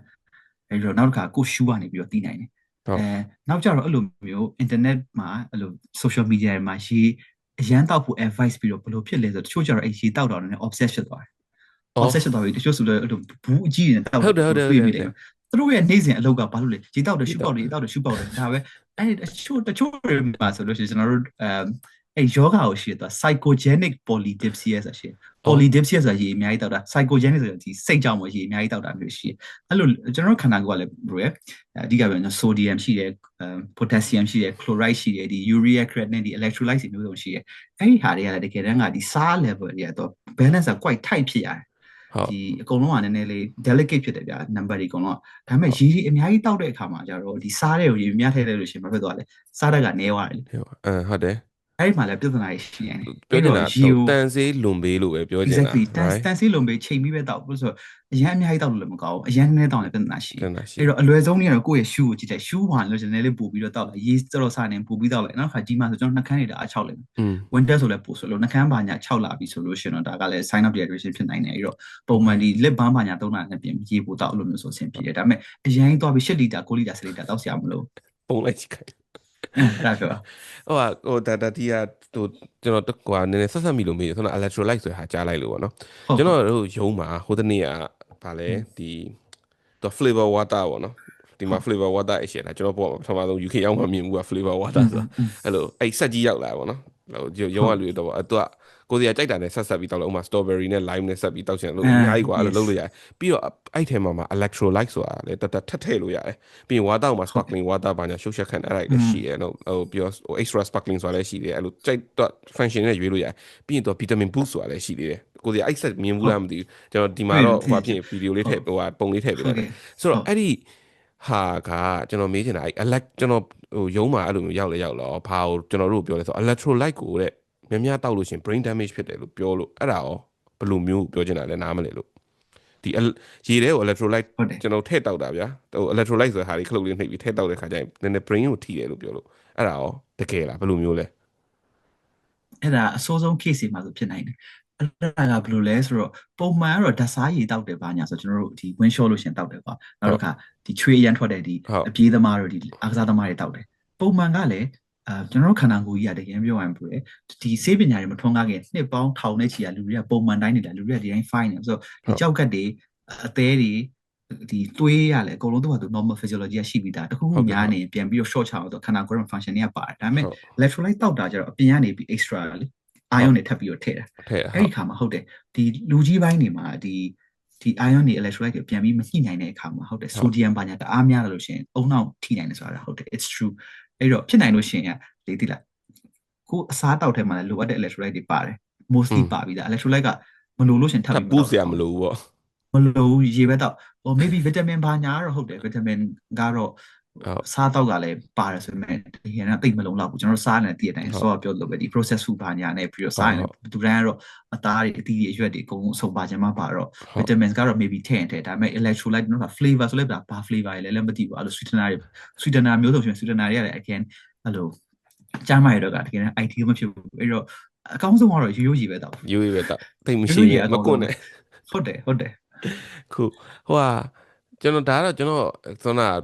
ဒီ podcast ရဲ့ဖြစ်ပေါ်လာပုံနဲ့ပတ်သက်တဲ့ question ပေါ့ကျွန်တော် lower back pain ပေါ့နော်ခါနာပေါ့နော်ခါနာဖြစ်တယ်ပေါ့နော်အဲ့တော့အဲ့မှာကျွန်တော်အခုဗာစဉ်းစားလဲဆိုတော့ဒီ Amazon မှာဒီဘာခေါ်လဲဟိုခံအိတ်တဲ့အိတ်ရရှိရဗျာအဲ့ဒီဟာတွေရောဘယ်လိုလဲအသုံးဝင်လားဝယ်တင်လားပေါ့နော်အဲ့လိုမျိုးအဲ့ဒါသိချင်တာဟုတ်နောက်ပြီးတော့ခုံမှာဆိုလို့ရှိရင်လည်းခံလို့ရတဲ့ဟာတွေပါရှိမယ်ထင်တယ်ဘယ်လိုထင်လဲပေါ့အသုံးဝင်တယ်ထင်လားပေါ့ဟုတ်ဝင်တယ်Okay သူတို့ဖြင့်အိတ်တဲ့ဟာကဘရိုရဲ့အိတ်ရာလေအရင်ပျော့နေတယ်ဆိုလို့ရှိရင်လေဒီ set ဖြစ်သွားတယ်ဒီလားလို့ချိန်ပြီးဝင်သွားတဲ့အခါမှာခါတော့အဆင်မပြေအဲ့တော့ဒီ mattress ကတော့ဒီ firm surface ပေါ့နော်အရင်ဟိုလိုမျိုးတက်သားပြားကြီးလိုမျိုး concrete လိုမာနာလည်းမဟုတ်ဘူး but ခပ်ပေါ့ firm ဖြစ်တဲ့ဒီ surface ကိုပြင်တဲ့ back တော့အဆင်ပြေပြီးတော့အခုဘယ်လိုမျိုးအိတ်လဲညာအိတ်လို့ရှင်ဘယ်လိုအိတ်လဲဆိုတော့စောင်းအိတ်တာလားပလက်အိတ်တာလားလို့ပြောချင်တာလားတခါလေကြရင်တော့စောင်းအိတ်တယ်တခါလေကြရင်တော့ပလက်အိတ်တယ်ကျွန်တော်အဲ့လိုမျိုးဟိုကတော့ဟိုဖြစ်မနေဘူးဟုတ်ဘယ်လိုပြောမလဲကျွန်တော်တို့ advice ကတော့အိတ်တာကဟိုခါအတွက်ဆိုလို့ရှင်ပေါ့နော်ဟုတ်စောင်းအိတ်တာလည်းကောင်းတယ်စောင်းအိတ်ပြီးတော့မှဒီဟိုပေါ့ကျွန်တော်ဒူးနှစ်ခုကြားထဲမှာလေခေါင်းတသေးလေးညှက်ထားပြီးတော့ဟိုဘိုက်ထဲမှာကလေးလေးနေလိုမျိုးပဲလေ fetal position လိုမျိုးလေနည်းနည်းလေးဒူးလေးကိုပြီးတော့အဲ့လိုမျိုးအိတ်တာအဲ့ဒါကို advice လုပ်တယ်ဒါမှမဟုတ်ဘူးကိုကပလက်အိတ်တယ်ဆိုလို့ရှင်လေပေါ့ဒီဒူးအောက်မှာလေခေါင်းတေးသေးလေးခံထားပြီးတော့ကိုယ့်ရဲ့ဒီ pelvis ပေါ့နော်ဒီတင်ဆုံးရောနည်းနည်းလေးညှင့်ထားပြီးတော့အဲ့လိုမျိုးအိတ်တာလည်းအဆင်ပြေတယ်အဲ့လိုမျိုးအိတ်တာ advice ဆိုဒါပေမဲ့ mostly ကတော့လို့မှောက်ရက်ကြီးတော့သူကအသိအကြမပေးဘူးလက်ရှိခါတော့တခါလေးကျအဲ့လိုမှောက်ရက်လေ ဟုတ်ကဲ့ခါအတွက်ကတော့အဲ့လိုအခုပြောလို့ mattress တုံးတာကောင်းတယ် Okay surface ကြီးကောင်းတယ်နော်တခါ ဟုတ် ဟို mattress တစ် ဆို စောင်း တော့ လေး ကျွန် အိတ် တော်ပြောချင် လို့ရ တာဟိုကလေတချို့အဲ့လိုပပလေးတစ်ခုထပ်ရှိသေးတယ်ဗျအဲ့ ဟုတ်တယ် mattress အဲ့ form အဲ့ mattress ဒါကိုပြောတာ protector ဟုတ်တယ်ခါ Okay အတွက် mattress protector ပြောတာအဲ့ဒါကောင်း ဟို တယ် အသုံးဝင်တယ်ပေါ့ အသုံးဝင်တယ် Okay အသုံးဝင်တယ် invest လုပ်အောင်ပါအဲ့ဆိုလို့ရှိရင် invest အဲ့ကောင် လုပ် ဈေး တယ် တော့များတယ်အဲ့ကြောင့် ဟုတ်လားဘ နေ ယ်လောက် ကြ တော ည့် င် ရ ကြာလို့ ကျွန်တော်ကြည့်ရ300လားမသိဘူးအဲ့လောက်ရှိတယ်ပေါင်300လားမသိ ဟု ဘူး တ် အဲ့ ကဲ့ လိုမျိုး ဟုတ် တွေ့ ဟုတ် အဲ့လိုမျိုး ဟို မေဇုံမှာရောင်း 300 နေ ဆိုမ ပါ နေ ဘူး ဘူးနော် ဟုတ်တယ်အဲ့ကြောင့်မလို့ဟုတ်ဟိုကျမ်းမာရေးအတွက်ဆိုလို့ရှိရင်တော့လူရင်တော့ဝယ်ရမှာ ဟို ပေါ့ဒါပေမဲ့ 300 300 300တန်ဝယ်ကြမလို့ပေါ့အတ ဘယ် ခြား လိုလဲ အဲ့ထက်ပိုတက်တာတဲ့အဲ့လို support ဘာမျိုးတွေရှိပါတယ် ဟုတ် အဲ့ ကဲ့ တော့ဟိုခါကတော့တနေကုန်သုံးနေရတယ်အဲ့တော့အိတ်တာမှာတော့အဲ့လိုမျိုးအဲ့လိုအပေါ်မှာကရင်ပေါ် mattress ပေါ်တင်တဲ့ဟာလုပ်လို့ရတယ်ကျွန်တော်တို့တစ်စောင်းအိတ်ပြီးတော့ဒုနှစ်ခုကြားထဲမှာခေါင်းသေးလေးခံပြီးတော့အိတ်တာမျိုးဆိုလဲအဆင်ပြေတယ် ဟုတ် နောက်တစ်ခါကျွန်တော်တို့ခုနကိုဆိုရုံးမှာအထိုင်များတော့လေကျွန်တော်ပြောခဲ့လို့ဒီ posture ကို change လုပ်တာမျိုးတွေ sit and stand လုပ်တာမျိုးတွေကြားထဲမှာ break ပုံမှန်ယူတာမျိုးအဲ့ဒါဆိုတော့အကုန်လုံးခါအတွက်ကောင်းတယ်နောက်ကိုတကယ်ပြော gym တကယ်သွားတယ် ကျွန်တော်တောင်းမယ်နောက်ကြရင်ကျွန်တော် 6 pack နဲ့တွေ့တော့မှာကျွန်တော်နောက်တစ်ခါ podcast ရ Instagram တွေဘာတွေမှာဆိုရင်အင်ဂျီမကတ်တော့ အင်ဂျီမကတ်တော့အချွတ်ပြီးတော့ပဲရိုက်တော့ဟုတ်last one ကျွန်တော်တို့ဟိုတော်တော်များများ medical check up လုပ်ကြတဲ့ဟာရှိရပေါ့နော်ကျွန်တော်သိချင်တာဘယ်လို sign မျိုးဆိုလို့ရှိရင် medical check up လုပ်တင်ပြီဆိုပြီးတော့အလတ်ပေးတယ်ဘယ်လိုသိလို့ရလဲပေါ့ Okay ဒါကတော့ကျွန်တော်အတွက်ရမဟုတ် like လူကြီးတွေအတွက်လည်းပါတယ်အဲ့လိုမျိုး medical check up အမေတို့ဆို medical check up လို့အရင်ပြောရမလို့အဲ့တော့ဒီမိကုန်းကသူတို့အတွက်မေးရတယ်ဖြစ်ကောင်းဖြစ်နိုင်တော့ဟုတ် Okay so ကျွန်တော်တို့အရွယ်ကိုတော့အရင်ကြီးတော့မပြောတော့ကျွန်တော်လူကြီးပိုင်းဝင်နေတဲ့ target လုပ်ပြီးတော့ပြောလိုက်မယ်သူသဖြင့်ဟို50ကျော်60ဆိုလို့ရှိရင်တော့ at least ဟိုကျွန်တော်တို့ဒီ blood pressure တို့ဒီ CJO စစ်တာတို့တော့လုပ်တင်တယ်နောက် general check up ကတော့ဟိုမြန်မာပြည်မှာလည်း private health care လည်းရအောင်ပဲလေပုံမှန်တစ်နေ့တစ်ခါလောက်တော့ general check up လုပ်တင်တယ်UK မှာဆိုလို့ရှိရင်လည်း NHS နဲ့ GP နဲ့ register လုပ်ထားလို့ရှိရင်ပေါ့နော် UK က anti uncle ကြည့်နေလို့ရှိရင် GP ကိုသွားပြီးတော့ပြောပြီးတော့ငါ check up လုပ်ချင်တယ်ဘာတွေလုပ်ရမလဲပေါ့နော်ဒီမှာကျတော့သူက guideline ရှိပြီးသားအဲ့လိုပြဟိုအမျိုးသမီးဆိုလို့ရှိရင်လည်းဘယ် cancer တွေဘာတွေစစ်ရမလဲမျိုးသားဆိုလည်းဘာတွေစစ်ရမလဲဆိုအဲ့လိုမျိုးတောက်လျှောက်ကရှိပြီးသားဟုတ်အဲ့တော့ဟို UK မှာတော့ရှင်တဲ့ GP ကိုသွားပြောလိုက်ငါအသက်ရွယ်တဲ့လူတိုင်းစစ်ချင်တယ်ပေါ့နော်မြန်မာပြည်မှာလည်းပုံမှန်ဒီ CJO စစ်မယ်နောက်တစ်ခါသွေးကြိုပေါ့နော်သွေးတို့စစ်မယ်ဒီ hypertension blood pressure စစ်မယ်နောက် generally တစ်နှစ်တစ်ခါလောက်တော့လုပ်တင်တယ်ဒါပေမဲ့ဘယ်လိုအချိန်မျိုးတွေမှာဆေးကိုစစ်တင်လဲဆိုတာ reflex တွေရှိ reflex ဆိုတာဒီ cancer ကိုအဓိကကြည့်ချင်တာပေါ့နော်ဟုတ် so cancer ဆော့ detection သိရင်ကောင်းတယ်လေနောက်ကြမှာဆိုအဆင်မပြေဘူးအဲ့တော့ကိုက weight ချဖို့မကြိုးစားဘဲနဲ့ weight တွေကျနေတယ်အဲ့ဒါဆိုဒါ cancer ဖြစ်နိုင်တယ်လုံးဝစစ်ကိုစစ်ရမယ်နောက်တစ်ခါကိုဘယ်လိုမျိုးဝင်းချုပ်လိုက်ဝင်းသွားလိုက်ဝင်းမှာသွေးတွေပါနေတာမျိုးတွေနောက်တစ်ခါကို reason မရှိဘဲနဲ့အဲ့လိုအရန်တစ်ချိန်လုံးပင်ပန်းနေတာမျိုးတွေ okay နောက်တစ်ခါဒီညဘက်ပေါ့နော်အရန် night sweat လို့ခေါ်တာပေါ့နော်ဟိုပုံမှန်ထက်ကိုပို့ပြီးတော့ချွေးတန်တွေဆွဲနေတာမျိုးဟို reason အကြောင်းပြချက်မရှိဘဲနဲ့ဖြားနေတာမျိုးအဲ့ဒါမျိုးတွေဆိုရင်တော့လုံးဝစစ်ကိုစစ်ရမှာအမြန်ဆုံး as soon as possible စစ်ရမှာဒါပေမဲ့ generally ပုံမှန်နေကောင်းနေတယ်ဆိုရင်တော့ဘာလို့ဆိုတော့ဒီတွေးတိုးကြတော့ဘာဆိုင်မှမပြဘူးလူတွေရုပ်ရှင်တွေဘာညာကြည့်ရင်တော့ခေါင်းကိုက်တာဘာညာတွေ့တယ်ကွာဒါပေမဲ့အဲ့ဒါအတွေးကဟိုခေါင်းမပေါ်ရပါမှဖြစ်တာပုံမှန်ဆိုဘာလက္ခဏာမှမပြဘူး again CJO ဆိုလည်းဒီတိုင်းပဲပုံမှန်ဘာလက္ခဏာမှမပြဘူးဒါပေမဲ့တွေးတိုး CJO ကဘာကြောင့်ပြဿနာရှိလဲဆိုတော့ဒီကောင်တွေဖြစ်နေလို့ရှိရင်နောက်ဆက်တွဲဟိုလေဖြတ်တယ်နှလုံးရောဂါဖြစ်တယ်ဟာအတိတ်ရမယ်နောက်ဆက်တွဲအများကြီးရှိတယ်အဲ့တော့ဒါတော့စစ်ကိုစစ်ထား silent killer exactly ကျန်တာတော့ generally တော့ every year once a year တော့စစ်တဲ့အခါမှာကျွန်တော်အစောပြောခဲ့ reflected လို့ weight တွေအရန်ကျနေတာမျိုးအချိန်လုံးပင်ပန်းနေတာမျိုးnight ညဘက်မှာ night sweat ဖြစ်တာမျိုးဟိုပေါ့နောက်ဒီအဖျားတွေ unexplained ဖြစ်တာမျိုးကျွန်တော်စစ်ကိုအများဆုံးစစ်ရမှာအဲ့တော့ cancer ဖြစ်နိုင်တယ် okay ဟုတ်ပြီအမေတို့ဒီဟာကိုကြည့်နေဆိုရင်လည်းအမေတို့စစ်ဖို့အတွက်တိုက်တွန်းပါတယ်သွားစစ်ပါတကယ်ဘာလို့လဲဆိုတော့ဟိုပြဿနာကနောက်ကျမှသိကြနောက်ကျမှသိချင်ဘာမှကုလို့မရတော့အဲ့တော့စောစောစီးစစ်တာအကောင်းဆုံးပဲတယ်နော်မကြောက်ပါနဲ့လို့မကြောက်ပါနဲ့မဟုတ်သူတို့ရဲ့အဓိကဟို worry ကဘာလဲဆိုတော့ဒါစစ်လိုက်ရင်အစကြီးထွက်လာမယ်ပေါ့နော်အစကြီးထွက်လာရင်အစကြီးလိုက်ကုနေမှာဒါသူတို့ရဲ့အဓိကဟာပေါ့နော်အားကြောင့်မလို့အဓိကတော့ဟုတ်တယ်ကြောက်တာ anyway ဆိုတော့ဒီနေ့ကတော့ကျွန်တော်တော်တော်လေးဆုံးသွားပြီကိုစီယာ research လုပ်ပြီးတော့ပြောပြပြီးတော့ဘာကျေးဇူးအများကြီးတင်ပါတယ်အချိန်ဒီနေ့ကစနေနေ့ဆိုတော့ကိုစီယာရဲ့ဘာခေါ်လဲ private အချိန်လေးပါပေးပြီးတော့ဟိုဟာလုပ်ပြတဲ့အတွက်ကျေးဇူးအများကြီးတင်ပါတယ်again ကျွန်တော်ဗီဒီယိုအရှိမပြောထားလို့ပဲဒီဗီဒီယိုက fully credit to ကိုစီယာပါကျွန်တော်မေးခွန်းပဲနည်းနည်းပြင်ပြီးတော့ကျန်တဲ့ research knowledge everything ကကိုစီအားစီးရပဲလာတာဖြစ်တဲ့အတွက်ဟိုဟာကိုစီအား fully credit ပေးပါတယ်လို့ဒီကထပ်ပြီးတော့ပြောချင်ပါတယ်ဟုတ် ကျေးဇူးပါကျွန်တော်လည်းအခုလိုမျိုးတေချာဖိတ်ပြီးတော့ topic လည်းအရန်ကောင်းပါတယ်လို့အခုလိုမျိုးကျွန်တော်ဒါလေးမေးပေးတာအရန်လည်းဟို useful လည်းဖြစ်တယ်ကွာနောက်ကျွန်တော်လည်းစူးစမ်းပြီးတော့ဟိုအရင်စေးပညာဆံမဲ့စာစူးစမ်းပြီးတော့ဟို follow လုပ်လို့ရမယ်ဟာလေးပဲပြောထားတယ်ပေါ့နော်ဆိုတော့အရင်စွတ်ပြီးတော့ပြောတော့လေအလကားပဲဟိုလိုက်မလုပ်နိုင်ဘူးပေါ့နော်အဲ့တော့ဒီကဒီနေ့ရဲ့ take away ကတော့ strength training ဒီကလုပ်ပါ